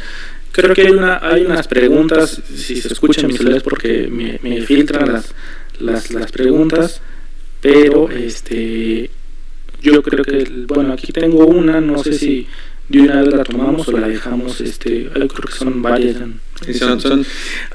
Hay bastantes preguntas. Sí, yo creo que sigo con el tema y respondo unos minutitos antes de que terminemos a las 8 de la noche. Les respondo las preguntas por si en el siguiente tema hay más preguntas, las voy juntando y las voy contestando. Entonces seguimos, y pues bueno, como sabía que iba a ser un tema, los primeros temas, los actos formales, venía el tema de la presunción de inexistencia, que prácticamente da para un módulo, pues prácticamente hice esta lámina de manera introductoria para el siguiente día de actividades, que voy a desarrollar los más temas porque sabía que me iba a llevar hoy en los temas anteriores la mayoría de las partes, ¿no? Pero empezaré a dar un tema introductorio en el tema de las adquisiciones de bienes y servicios, inversiones y los activos de las empresas, ¿no? Bueno, primeramente pues lo que se tiene ahí, los impuestos, es el impuesto sobre la renta federal y el ISAI, que es a materia local. Y como pues ustedes saben, a mí me preguntaron, maestro, en una de mis clases, pero pues resulta que puede ser doble tributación por el impuesto cuando hay una enajenación de un bien, ¿no? Entonces le digo, no, porque la ley del impuesto sobre la renta establece que se puede acreditar ese impuesto local, lo pueden acreditar contra el impuesto sobre la renta, y entonces ahí se rompe el tema de la doble tributación, ¿no? Porque ayuda a la determinación, al pago del impuesto, ayuda a ese acreditamiento, entonces no repercute en el patrimonio. Pero es algo importante sobre la adquisición de los bienes, servicios y contribuciones federales, cómo se determinan sobre la base del concepto, ¿no? Entonces, aquí empezamos con el tema de las adquisiciones que debe de tener cualquier empresa moral, y algo que es importante, digo, no les preparé la lámina hasta aquí, me quedé, que es la próxima materia que les voy a ir, pues prácticamente en este tema los efectos de las adquisiciones es, bueno, primero hay un registro contable que se deben de tener para las adquisiciones, que es el costo de venta, de compras, el costo de la administración y de la fabricación, dependiendo el giro sobre la adquisición de bienes o servicios, ¿no? Hay que también controlarlo en las cuentas contables, repito que ya son varias y las pongo en la lámina anterior para ponerlas ahí, pero como en este tema, como bien lo saben o sabemos algunos fiscalistas, el impuesto sobre la renta por adquisición de bienes, pues no hay en sí un pago para la persona moral. La materia nos da esto que es empresas y las contribuciones. Para la persona moral no hay un impuesto sobre adquisición de bienes. Al menos el único impuesto sobre adquisición de bienes que se podría dar pues sería el impuesto local, que es el ISAI, o en su caso si compramos o adquirimos un automóvil o un camioneta, lo que es, nos dedicamos a una empresa o despacho, notaría, lo que sea, lo debemos de también registrar, pero no se paga sobre una adquisición sobre un bien. Prácticamente esas adquisiciones se convierten y se tienen que registrar como un activo fijo en la contabilidad, y esas adquisiciones a su vez se pueden convertir en inversiones, y a su vez estas inversiones son las que se van se van depreciando y se va deduciendo el ISR correspondiente dependiendo el bien que se haya adquirido, y a su vez el IVA también se va acreditando, ¿no? Prácticamente el IVA se acredita en el momento de la operación, porque como sabemos, en las adquisiciones, en la mayoría de la prestación de servicios o la adquisición de bienes, el IVA, al ser un impuesto definitivo mensual, sí se puede acreditar el IVA total de la operación. Lo único que se va a ir postergando, dependiendo, por ejemplo, en el caso de los automóviles, la deducción del ISR es en 5 años, ¿no? Se tiene que ir deduciendo 5 años, pero el IVA del automóvil se puede acreditar en el mes, al igual que el impuesto sobre el ISAN, que sería el otro impuesto que se tiene para la adquisición de automóviles, ¿no? Entonces, esos son los dos impuestos, los supuestos que se pueden dar en la adquisición de bienes.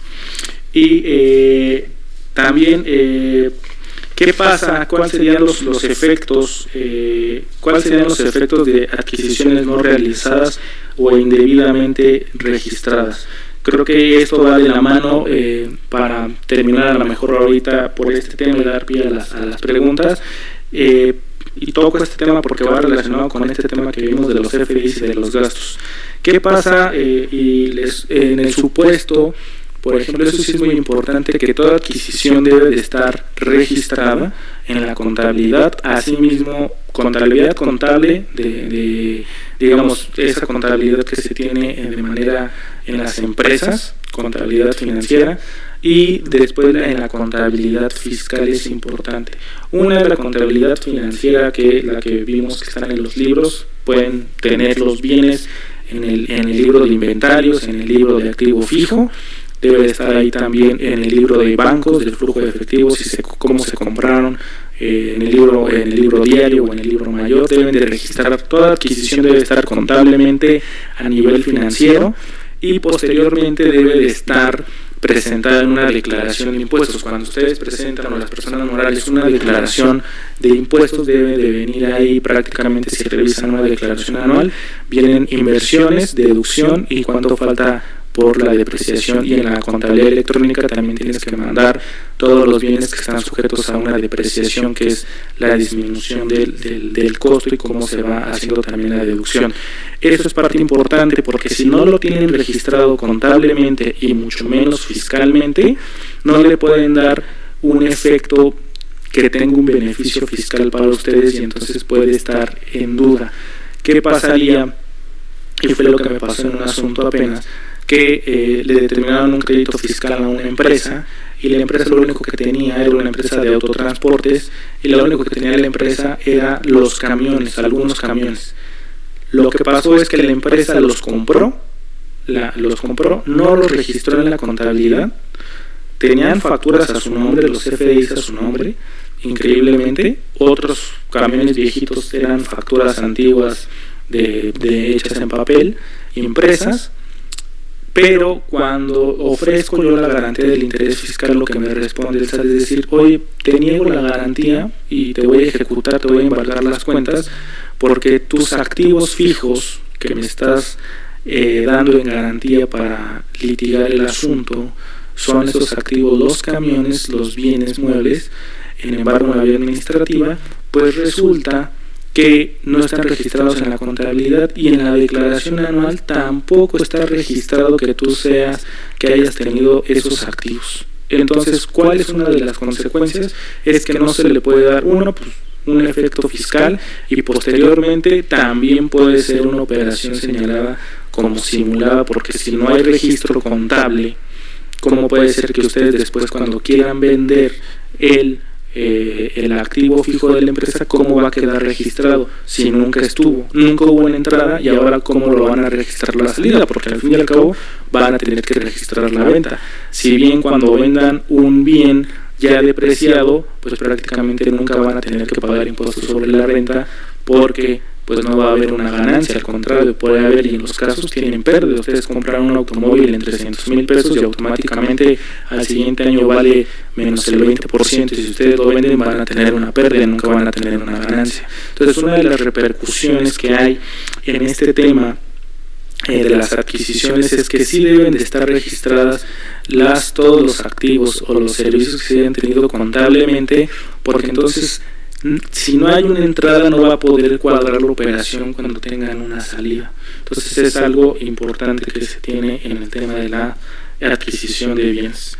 Entonces, por mi parte, yo dejaría este tema para el siguiente martes, que nos toca, si es el martes me parece, para ver completo el tema de adquisición de bienes, las repercusiones que hay en este tema, las erogaciones que se tiene como servicios personales independientes y demás, con algunos ejemplos, y pasaré a las preguntas que al parecer creo que son varias para terminar.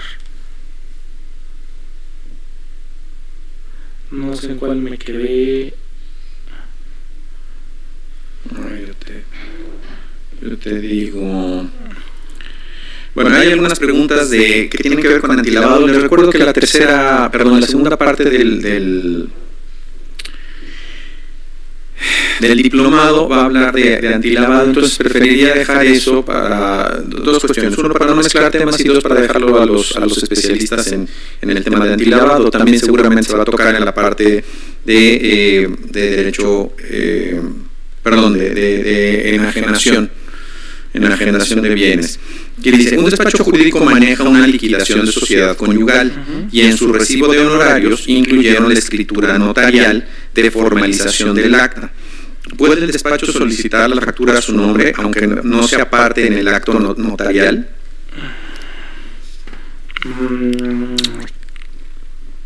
Otra vez, como son cosas muy, muy simples, pero con temas de estudio y precisión. Lo que había dicho el maestro hace rato era que había que acreditar la relación entre el despacho y la notaría, o más bien entre el despacho y los solicitantes, ¿no? Entonces, que finalmente él obraba en representación de los solicitantes. Ahí el punto, todo esto es para el eventual momento en que se tuviera que acreditar en una auditoría. Sí, claro. Porque de inicio pues no hay nexo causal, ¿sí? Hay una escritura de Juan y hay una factura a Pedro. Entonces ahí el problema que se quedarían serían los dos, el notario, ¿no?, y el despacho, de que los dos tendríamos que tener, ¿no?, un comprobante. Yo les confieso, en mi caso, perdón que ponga casos personales, pero lo que no quiero es atribuir malas praxis a otros. Por cierto, nos ha faltado poner, pero bien en la página, pero pedí que se pusiera en cada una de las exposiciones, que las opiniones vertidas por cada uno de los expositores no representan más que la opinión de él y no representan ni un criterio, ni una posición ni del colegio ni de la Universidad Nacional Autónoma de México a través de la Facultad de Derecho. Entonces, en concreto, la opinión de Aparicio es de Aparicio, la opinión del maestro Ávila es del maestro Ávila. No son consejos para nadie. En mi caso, cuando me ha tocado hacer algo de eso, que gracias a Dios ha sido muy, muy pocas veces, agrego al apéndice de la escritura la rogación de bla, bla, bla. ¿Por qué al apéndice? Porque, olvídese, por el principio de conservación, punto. Porque finalmente va a quedar unido indefectiblemente a la escritura y eventualmente va a estar en el Archivo General de Notarías. Ahí va a estar esa relación, ese principio de rogación que tenemos todos, por lo menos en la Ciudad de México, que para yo hacer algo alguien me lo tiene que pedir. En principio, ¿cómo me lo piden? Hay muchas maneras, por carta, etcétera, hay quien agrega las cartas. Pero la mayoría de lo que hacemos es, ¿cómo saben que lo pidieron? Pues porque firmaron mi escritura. Pero en este caso, quien me lo pidió fue el despacho. Si me explico, fue un tercero. Entonces ahí sí es, y el despacho tercero no firma ni escritura. Entonces lo que Gerardo Aparicio, que su opinión no es un consejo para nadie, les estoy confesando las tarugadas que yo hago, para que las corrijan ustedes en sus oficinas, las hagan bien. Yo lo que hago, gracias a Dios que ha sido muy pocas veces, lo agrego al apéndice la solicitud de bla, bla, bla, etcétera, para que haya ahí la rogación. Pero sí, y yo creo que, como le digo, si hay este supuesto, sí se tendría que, entonces el despacho tendría que ser el cliente de la notaría, y ya el despacho pues se tendría que darle la factura a su cliente, ¿no?, a la liquidación de la sociedad conyugal, ¿no? Yo creo que ahí, y entonces ahí sí quedaría registrado ahí oye, pues ¿qué operación hiciste con el despacho? Pues le presté servicios notariales, ¿cuál? Pues una liquidación social. Y es más, yo pondría en el CFDI prestación de servicios notariales al despacho X, sea de CB o SC, por liquidación de la sociedad conyugal de los señores fulano y sutano. y se acabó. Y entonces ahí sí, ok, entonces él le prestó el servicio al despacho, y obviamente cuando el SAT cuadre el CFDI y si el despacho le expidió una factura a estas personas físicas, ahí sí ya tendrían, porque ahí se convierte en otro problema, porque si ya no hay representante de sociedad conyugal o una liquidación, ¿quién va a ser deducible el servicio del despacho, ¿no? Pero sí hay algunos errores que, aunque se ven muy sencillos, a veces a los notarios a algunos se les puede ir, y sí es mejor que ahí obren, como les digo, la materialidad o de protección, tengan ahí esa carta que sea quien solicitó el servicio, ¿no?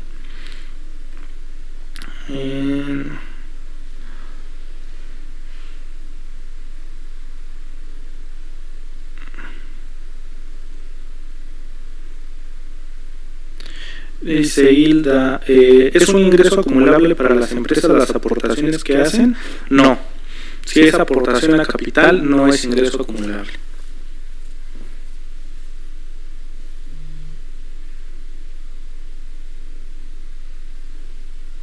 Se hacen auditorías por gasto, no obstante de que existan ahorros en sus cuentas bancarias de nómina, de donde se justifican los egresos del contribuyente. Sí, se tendría que demostrar, y algo importante que un tip que les doy, como dice aquí el licenciado Aparicio, son las opiniones de Jale y Ávila, y tengo otras Jale, Gabriel, Alejandro Ávila Fernández, son las opiniones que tengo con base en mi experiencia o recomendaciones. Algo importante que hay en este tema de los gastos, que también el SAT puede advertir en el tema de cuentas bancarias, es que hay cuentas bancarias mancomunadas o con copropietarios. Entonces el SAT, cuando determina más ingresos que no fueron declarados o hace una auditoría, un switcheo o cruce con los estados de cuenta, inteligentemente el SAT lo que hace es que pide el contrato a la institución financiera. A veces ni lo pide, quien se los da a veces es la Comisión Nacional de la CNBB, se lo da, y te lo muestran, y ahí dice, oye, pues resulta que hay una cuenta bancaria de Jale y Ávila, pero en copropiedad de el licenciado Aparicio. Caray. Y resulta que el que tiene la contingencia puede ser que sea Jale y Ávila, pero como son cotitulares de la cuenta bancaria, dependiendo del porcentaje que tengan, y si se van al 50 al 50, resulta que todos los ingresos que estén registrados en el estado de cuenta, el 50% va a ser responsable el licenciado Aparicio, no obstante que yo tenga la responsabilidad y sea, digamos, el que tenga la contingencia fiscal. Entonces es muy importante que, como prestadores de servicios en lo personal o con sus clientes, digan, oye, ¿quién va a ser el titular de la cuenta bancaria? ¿Quién va a ser el responsable de la cuenta bancaria? Porque en una contingencia los cotitulares van a tener, y a lo mejor uno de los cotitulares dice, yo no tengo ni vela en el entierro porque yo ni gozo ni nada, lo único que me pusieron de cotitulares para hacer una firma, por si no estaba el titular principal, pues firmar. No, el saldo entiende que los dos forman parte de la copropiedad de ese patrimonio que hay en las cuentas bancarias. Entonces lo que se sugiere es que cuando vayan a aperturas, regresando al último tema de las aperturas de cuentas bancarias, es que si tienen la necesidad sus clientes de tener varios cotitulares o que tengan firmas, sí pongan en el contrato qué porcentaje de participación van a tener en las cuentas bancarias. No obstante que tiene que ser por simple lógica contable y financiera, que si los accionistas tienen cierto porcentaje en el acta constitutiva y en el capital, debe de ser la misma repercusión en el tema bancario.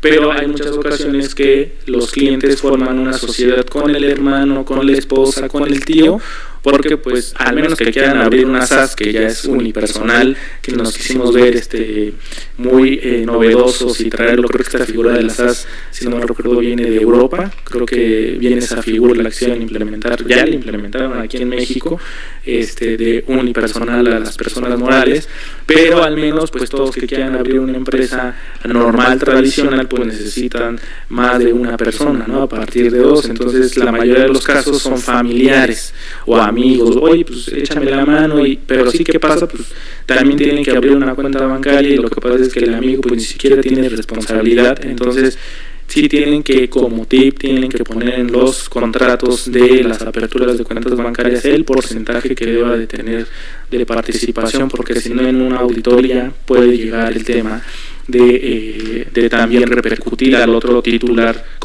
que tenga la cuenta bancaria. Y en el tema de los ahorros, sí se tendría que comprobar que antes de la revisión se tendría ese dinero en las cuentas bancarias.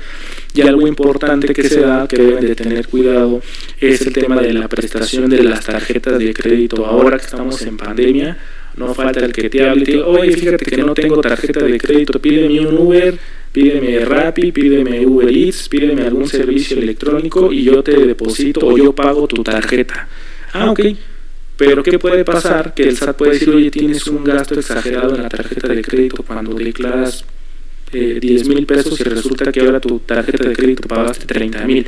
Hay una diferencia de 20. Oye, pero pues resulta que mi papá andaba de viaje o algo y pues yo tuve que pedir a la Comercial Mexicana, a Soriana o a Costco y pagué con mi tarjeta de crédito. Lo que se tiene que hacer en ese aspecto es, aunque sea un poco molesto o van a decir exagerado, el licenciado él es un exagerado, pero quiero decirles que yo en ocasiones con mi familia y papás y demás llevo un control, tengo sus expedientes, valga la redundancia, porque yo tengo todas las operaciones registradas de cuando yo le doy el uso a alguien, no le doy el uso, sino le presto o yo compro con mi tarjeta de crédito un bien o contrato un servicio que yo no voy a ser el beneficiario, pero si no obstante la otra persona paga directamente mi tarjeta, lo que se debe de hacer es un contrato de mutuo, un mutuo simple donde se estipule en el contrato que se prestó la tarjeta fulana de tal para hacer la operación de la compra o la adquisición de un bien o la adquisición de un servicio o la compra de un bien a través de esta tarjeta de crédito, y entonces ahí sí se saca, hay que imprimir el comprobante digital emitido de la compra exitosa en internet. Si piden CFDI, pues también, aunque no le vayan a dar efectos fiscales, y también pues que se firme y lo tienes ahí guardado, y pues lo único que va a pasar es que si tienen muchas operaciones con tarjetas de crédito, pues tener ahí guardado su expediente o hasta digitalizado, y van a saber que ciertas veces cuando prestaron su tarjeta de crédito, que es un préstamo, porque en realidad fue un préstamo, para comprobarlo en el SAT en el supuesto que vaya a tener ese tema, ¿no? En el tema de las operaciones. Eso es por lo que le doy la respuesta a esa pregunta. Otra pregunta que hay. Angélica, si un cliente quiere hacer una protocolización de acta de asamblea para capitalizar sus utilidades de 2019, pero en 2018 realizó un aumento de capital variable en la que se pactó que dicho aumento sería por depósitos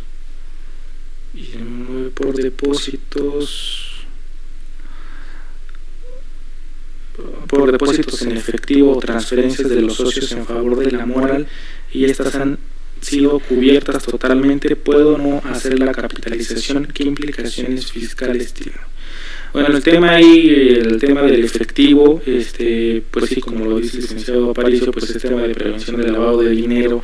Ahí tendrían que ver qué requisitos tendría o qué limitantes o regulación tiene esta aportación en efectivo, pero no obstante, si son la capitalización de utilidades y en 2018 se pactó ahí dar los depósitos y las transferencias de socios en favor a la persona moral, sí, una cosa es que la firman, el acta la hacen los socios y ya nada más lo protocolizan. Yo no le veo ninguna implicación fiscal porque en este momento pues son toda capitalización que sea o toda aportación de capital pues no es ingreso acumulable para las personas morales, ¿no?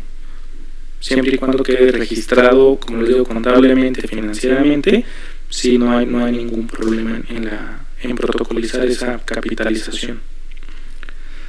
Otra pregunta, en relación con las operaciones inexistentes, ¿cómo debemos atender el artículo A del Código en caso de que la autoridad fiscal calificara como inexistente una operación que responsabilidad tendría el notario que formalizó esa operación? Bueno, el 5A es nuevo en la materia fiscal del año pasado, es una novedad que hizo sobre la cláusula antielusiva, que es, como lo dice, pues es para evadir, para tratar que no haya elusión o evasión de impuestos, y es lo que habla sobre la redefinición de figuras, la recaracterización de figuras, ¿no? Entonces, este 5A hay que entenderlo que es una facultad que le da al SAT, viene ahí también el tema de la materialidad, pero hay operaciones que, si bien esté inmiscuido el notario en la mayoría de las operaciones que tengan que ver a veces fiscales, pues tienen que dar, aquí el SAT lo que hace, oye, puede haber un tema que sea una repartición de dividendos cuando en realidad fue, más bien, puede ser que haya una deducción de intereses por un préstamo, que es más, se pudo protocolizar, se pudo certificar el préstamo para ayudar a una empresa, pero después acuérdense que los intereses de esos préstamos son deducibles de impuestos para la persona moral, todos los intereses. Pero resulta que con este 5A la autoridad fiscal puede decir, oye, lo que en realidad hicieron la operación, es más, que puedo ser avalada ante notario o corredor público, en sí no fue un préstamo, lo que fue una operación simulada, y lo que en realidad hicieron, recaracterizan la estructura y dicen el beneficio fue porque hay una repartición de dividendos. Disfrazaron la operación como préstamo para hacer la deducción de los intereses y pagar menos impuestos, pero lo que en realidad fue una repartición de dividendos, y ahí pues le va a pegar a las personas, a la persona moral como un dividendo ficto, y entonces ahí se meten más en problemas. Ese es lo que dice el 5A, que es la recaracterización de las figuras, es una cláusula antielusiva, ¿no? Que para mí a veces excede un poco el tema de la autoridad fiscal, porque quiere calificar cosas mercantiles o cosas civiles, las quiere calificar desde la óptica fiscal, y en muchas ocasiones son figuras totalmente diferentes, ¿no? Entonces esa es una precisión. Otra pregunta es: si un cliente acude a la notaría a realizar cualquier escritura, llámese un poder, y no quiere factura, ¿la notaría puede declarar el ingreso obtenido, depositarlo en la cuenta bancaria y facturar al público en general? Sí, yo no le vería ningún problema, porque la obligación que tienen los prestadores de servicios o cualquier persona es, por cada operación tienen que expedir un CFDI, ¿no? Y si bien pues la persona, es más, si hay si tienen depósitos en efectivo, lo tienen que declarar como público en general, y se utiliza la clave, no recuerdo ahorita la clave que hay en el SAT, en el portal de público en general, y ya, ¿qué es lo que pasa cuando lo mandan a la cuenta de público en general y lo facturan?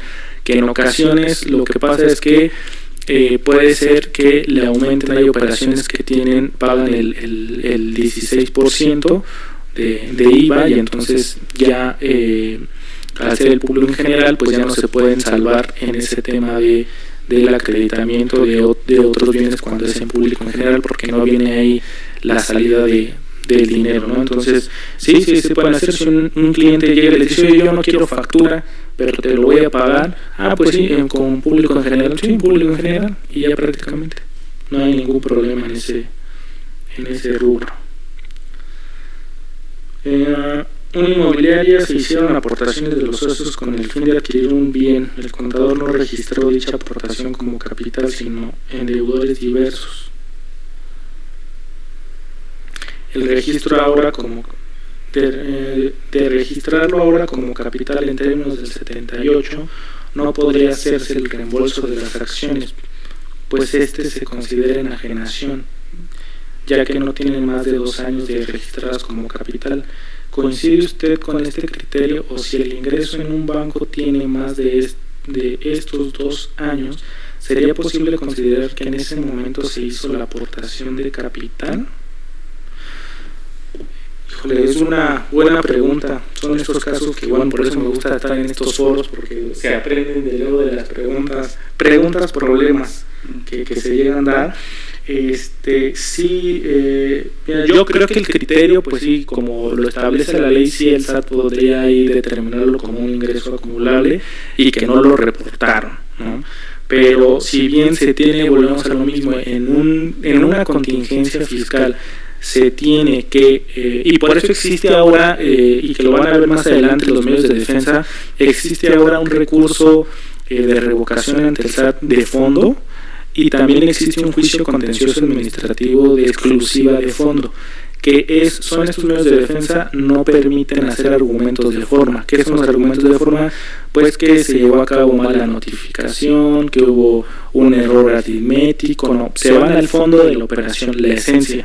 Y aquí, si llegara a darse este supuesto del 78, que registró mal el contador, en vez de meterlo a las aportaciones de capital, lo registró como de deudores y ahora lo quieren regresar.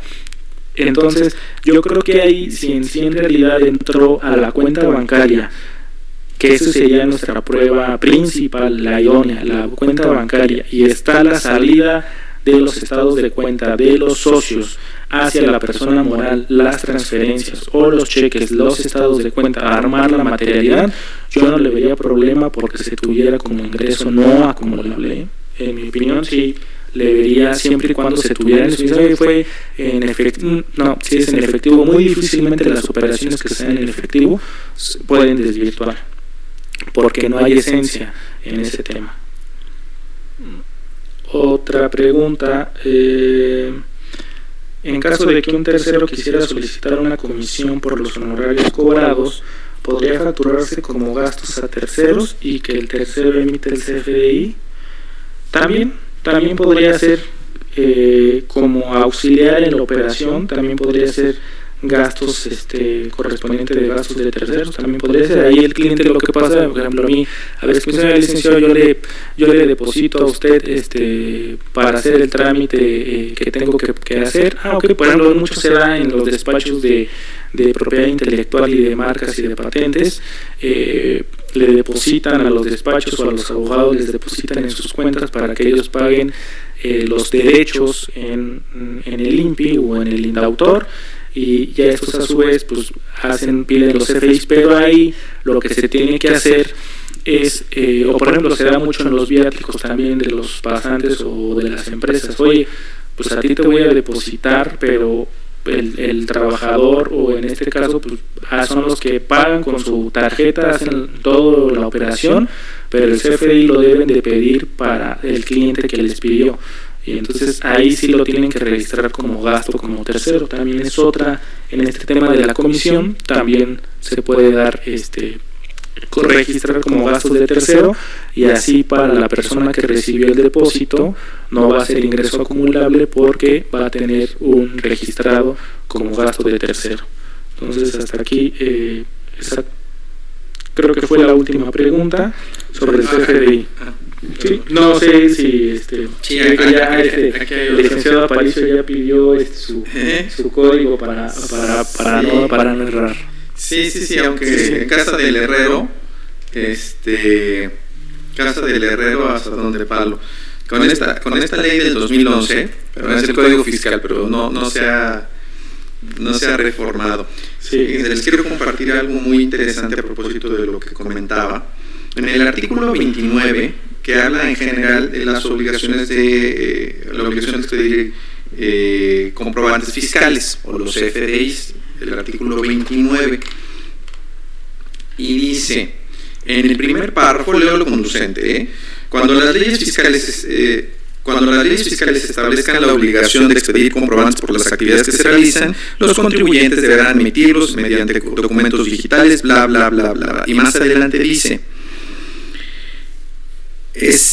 después del último punto y seguido, las personas que adquieran bienes, disfruten de su uso o goce, o usen servicios, deberán solicitar el comprobante fiscal digital respectivo. Repito, quienes adquieran bienes, ahí podríamos decir, bueno, pues, ¿quién adquiere? Pues el que los compra, ¿no? El que paga la contraprestación. Ok.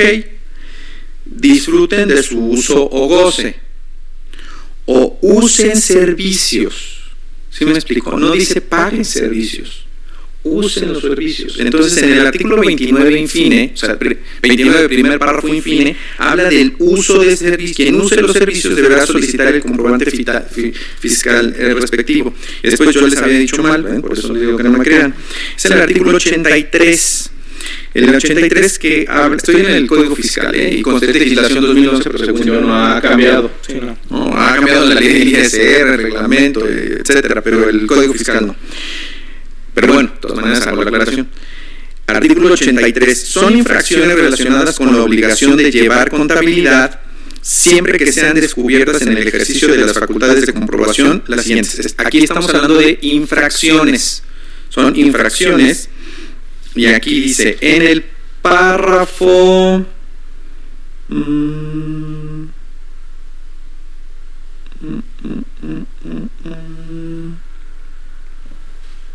Sí, perdón, en la fracción 9, o sea, es una infracción relacionada con la contabilidad. Fracción novena, expedir comprobantes fiscales asentando nombre, denominación, razón social o domicilio de persona distinta a la que adquiere el bien, relacionado con el 29, sí. Contrate el uso o goce temporal de bienes, o contrate, bueno, no dice contrate, pero dice, o el uso de servicios. Nuevamente, se dan cuenta, hablando de los servicios, no habla del pago. Hablando de los bienes, sí dice quien adquiera, y conste, por adquirir no está diciendo quien pague, pero podemos deducir que es quien adquiere, pues al que se le transmite la propiedad, y pues podríamos pensar que lo normal es que la pague él, pero tampoco lo dice, pero en los servicios ahí sí dice claramente el uso, no sé si me explico, y en ninguno de los dos artículos, ni en el 29, primer párrafo, infine, ni en el 83, fracción 9, habla de pago. Habla de quien adquiera los bienes o solicite los servicios. Entonces, esa es la sutileza.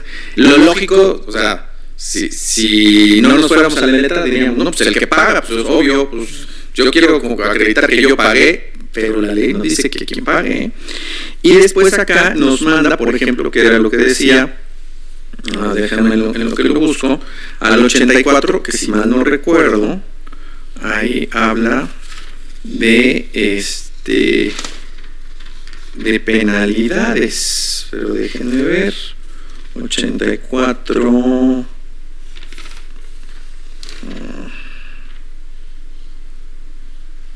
no, sigue hablando de infracciones. Artículo 84. A quien cometa las infracciones relacionadas en la obligación de llevar contabilidad a que se refiere el artículo 83, se impondrán las siguientes acciones. Fracción sexta. Esto es interesante. Fracción sexta. Bien, cantidades no se las digo porque pues son de otros años. Sí, aumentan nada, lo único que cambia en el tema de las infracciones y las multas es las cantidades que las van actualizando. Es correcto, que las van actualizando año con año conforme al INPC, pero la fracción sexta dice, bueno, decía en el 2011, para que nos demos una idea, de 12,000 a 69,000 pesos a la señalada en la fracción 9, que 9 es la que acaba de leer, es expedir comprobantes fiscales, bla, bla, bla. Cuando se trate de la primera infracción, fíjense, hace 9 años era de 12 a 69,000 pesos la infracción.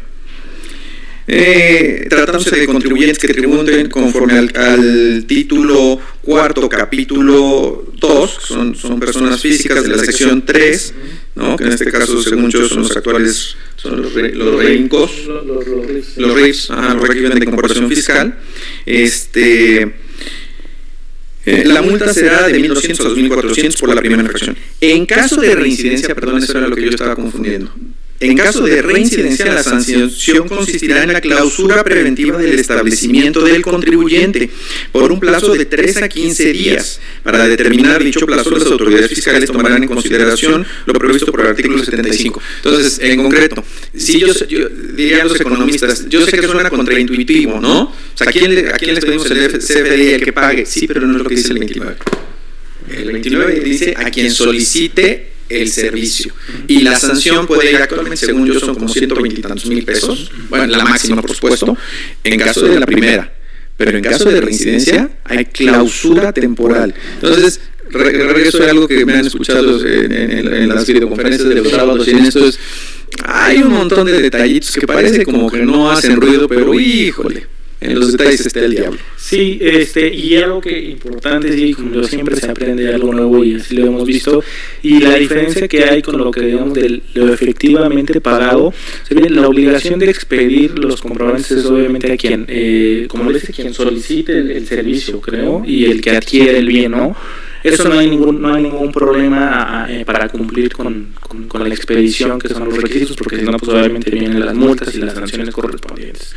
Pero lo que sí, y lo que veremos en la próxima clase y en materia fiscal, es que exactamente, no obstante quien haya solicitado, no obstante quien haya adquirido, y es donde empieza ahí como un juego de ajedrez, o se empieza a enredar el asunto y se puede hacer un nudo mayor si no se lleva a cabo la operación correcta, es porque quien va a deducir el impuesto sobre la renta y quien va a acreditar el IVA, porque así lo establece la ley del ISR y la ley del IVA, es quien efectivamente pagó ese bien o el servicio. Pero son dos cosas diferentes: la obligación de expedir a hacer la deducción, la repercusión fiscal que le vas a dar. Entonces son dos obligaciones que se pueden ser muy complejas si el origen de la expedición está mal. Entonces es donde ahí tienen que tener, oye, a ver, ¿quién me la está, tú me la estás solicitando? Entonces te voy a expedir la factura, pero nada más te digo que pues nada más la vas a hacer deducible si tú en realidad tú la vas a pagar, ¿no? Entonces, por eso les decía de la mecánica, en el tema que yo creo que es muy común en las notarías que llegan y le solicitan los servicios a un tercero. Oye, tengo un cliente, necesito un poder para mi cliente, y yo oye, bueno, entonces tú y yo, solicítamelo, tú me pagas de tu cuenta bancaria y ya tú arréglate con tu cliente y tú le expides su CFDI y ya no hay ningún problema. Entonces ahí sí tiene cuadratura, porque cuando el origen de la expedición está mal y el pago no cuadra, es donde podemos empezar a tropezar. Es correcto. Y con toda la intención hay varias preguntas que tienen que ver con la ley antilavado que he pedido que se contesten diciendo que se tocarán en el momento oportuno, que es la segunda parte del curso, porque si no nos adelantamos a temas y, como ya dije, pues eso le corresponde a los expertos en el tema, ¿no? Sin desmedro de los presentes, por supuesto. Pero nada más para poner a propósito de todo esto, fiscalmente es muy sencillo.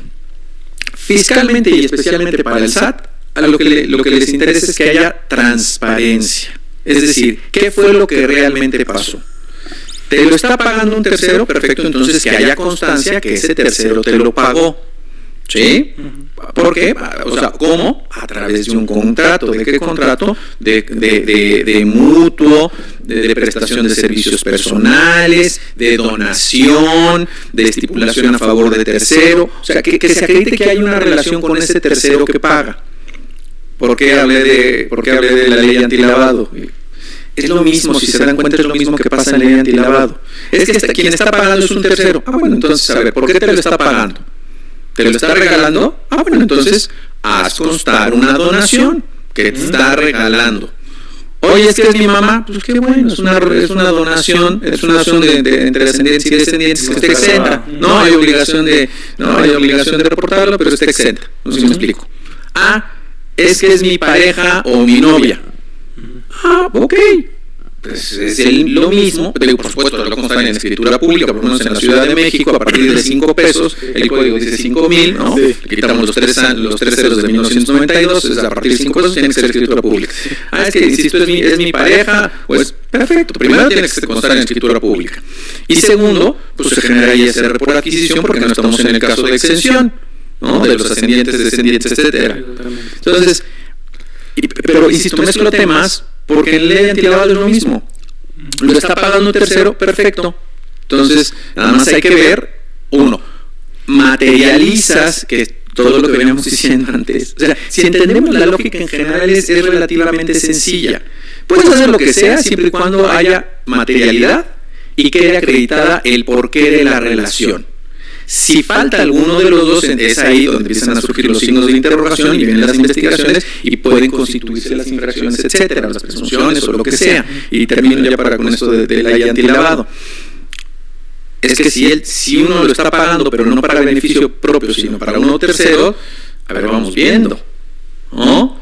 O sea, si es tu cónyuge te lo puedo creer, si es tu ascendiente o descendiente te lo puedo creer, si es tu pariente te lo puedo creer, si es un tercero que no tiene nada que ver contigo, pues ahí suena otra cosa.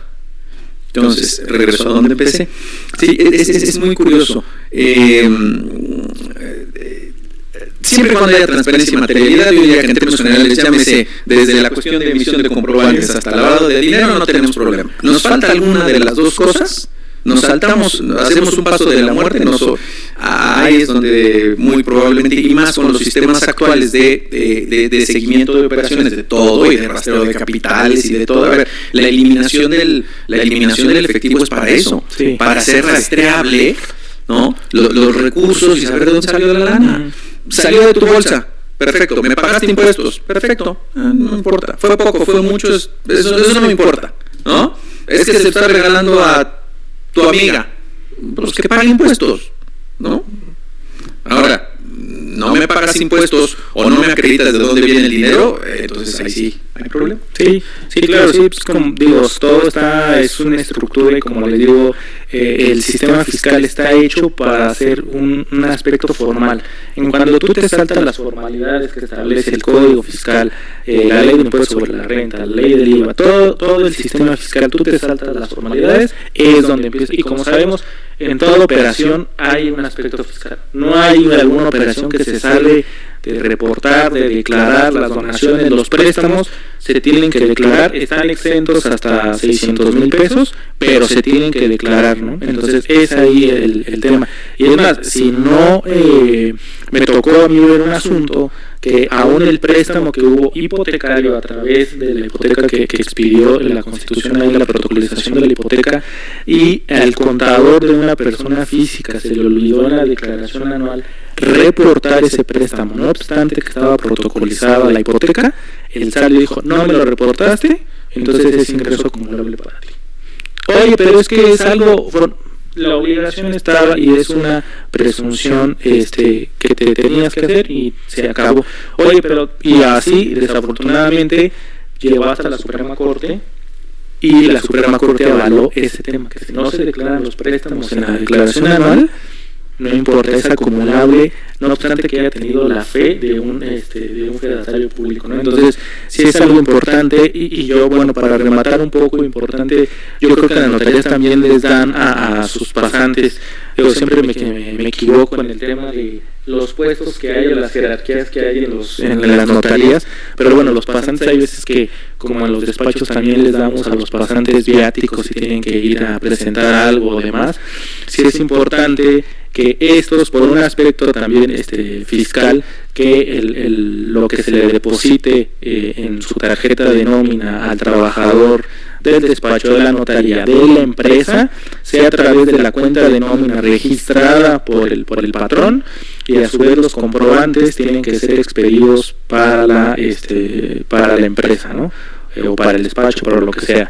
Esto va a hacer simetría, uno fiscalmente, para que obviamente vean a dónde salió el dinero al trabajador, y también para que sepan también el tema de requisitos de deducibilidad por gastos por terceros, pero también va a ser una protección en materia laboral, porque si ustedes le depositan al trabajador para viáticos, para demás, y no es por un gasto por la actividad de la empresa, el día de mañana que a lo mejor termine la relación laboral, con sus estados de cuenta pueden acudir a ir de la junta y decir, oye, mira, fíjate que mi patrón me depositaba tanto y entonces ya la indemnización va a ser mayor, porque en realidad el salario que percibía no era esto, sino mira, percibía más salario, pero y luego lo que pasa es que me ha tocado ver, y yo no lo he visto, pero me han sido consultas laborales, que los abogados laboralistas que más o menos tienen conocimiento en materia fiscal o con un contador le dicen, oye, ¿sabes qué? Pide a la Junta de Conciliación y Arbitraje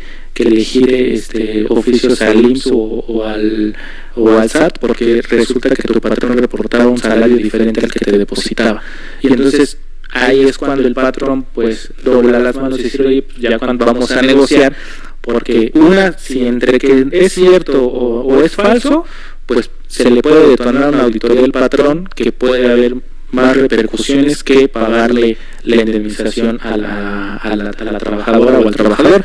Pero pues, si están seguros, si todo tienen, vuelvo a lo mismo, todo lo tienen formalmente constituido, registrado, pues no hay ningún problema, ¿no? Pero ese es un tip que les doy por el tema de los pagos de los ingresos que se le dan a los depósitos a los trabajadores, ¿no? Ese es lo que les doy. Por ahí había creo que una última pregunta o demás de una persona que voy a contestar. ¿Por qué habría una discrepancia en cuanto a la tarjeta de crédito si mis ingresos son de 10,000 pesos y en la tarjeta usé 30,000 si el fin de la tarjeta de crédito es el otorgar un préstamo al usuario y a lo mejor hasta termino pagando intereses? Ok, sí, perfecto. Sí, lo que te va a decir es, oye, pues está bien que te dé el préstamo, pero tú ya adquiriste un servicio o un bien que le debas a la institución bancaria, es otra cosa. Pero tú ya usaste ese crédito, sí lo voy a pagar en intereses. Es más, los intereses también pueden ser hasta deducibles, como les digo, ¿no? Pero en este caso, pues sí tendrías que comprobar, oye, es más, puede haber un saldo de 50,000 pesos, y oye, pero mi pago mensual, pues son de 10,000, pero tengo 100,000 por pagar, ¿no? Entonces, es lo que les digo, cuando llega una presunción, la tienen que ir desvirtuando poco a poco, ¿no? A lo mejor sus 20,000 que le sobran, pues fueron de despensa para la casa, que pues es que mi papá, volvemos a lo mismo, me depositó para la despensa. Entonces es un tema de comprobación de estructura, ¿no? De todos los gastos. Es correcto, no es un tema, y lo mismo sigue habiendo preguntas acerca de los CFDIs, no es un tema de que se pueda o no se pueda, es un tema de que hay que generar las pruebas, el acreditamiento, la estrategia para que en el eventual suceso de una auditoría, de requerimientos, etcétera, se pueda seguir, se pueda rastrear. A ver, nuevamente, no me quiero meter en eso, pero aplica lo mismo para lavado de dinero, para una auditoría de refilón, le están haciendo una auditoría a alguien, a quien sea, y nos llega a nosotros. Si nosotros prestadores de servicios, los abogados, los notarios, lo que sea, nosotros tenemos todo en orden, pues nada más hay que enseñarlo. ¿Sí me explico? El problema no es con nosotros, el problema es con la transparencia. En la medida en que las cosas sean más transparentes, ¿no? ¿Y cómo van a ser transparentes? Teniendo la manera de acreditar. Por eso, y regresando un poquito, nuestra fe pública es documental, y por eso a mí me importa mucho que o todo lo dice mi escritura o todo se agrega a mi escritura. ¿Sí me explico?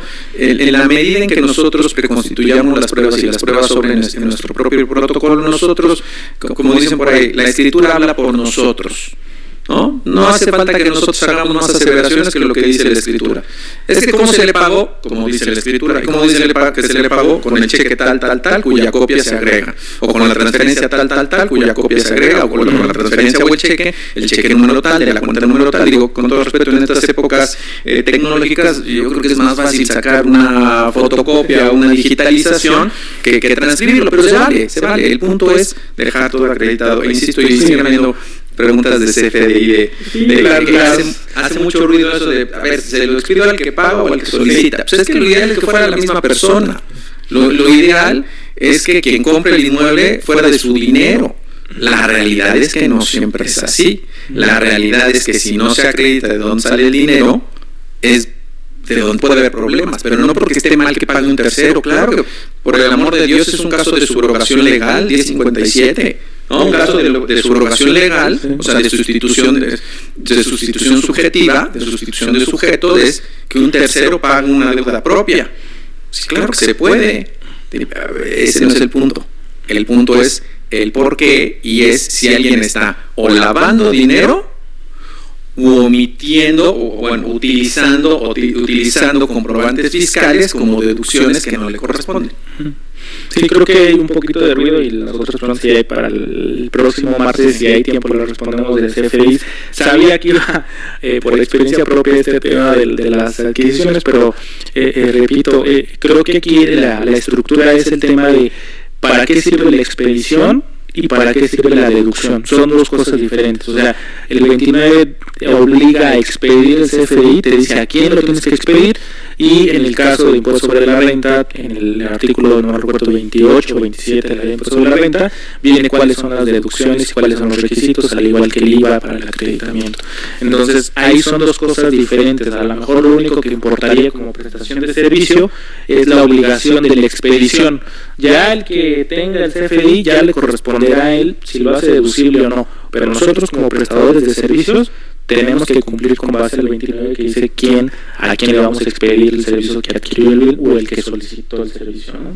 Y pues bueno, por mí hoy fue un placer estar con ustedes y pues bueno, la siguiente semana se quedan algunos temas también interesantes. Sí, en la siguiente semana, como bien dice el maestro, se contestarán o se abundará sobre las preguntas de los FDIs y ya continuaremos con este tema, bueno, del 13 en adelante para concluir con este módulo. Muchas gracias por su participación, muchas gracias por seguir siguiendo el diplomado y nos vemos el martes. Que estén bien. Hasta luego. Gracias. ¿De qué? A ustedes.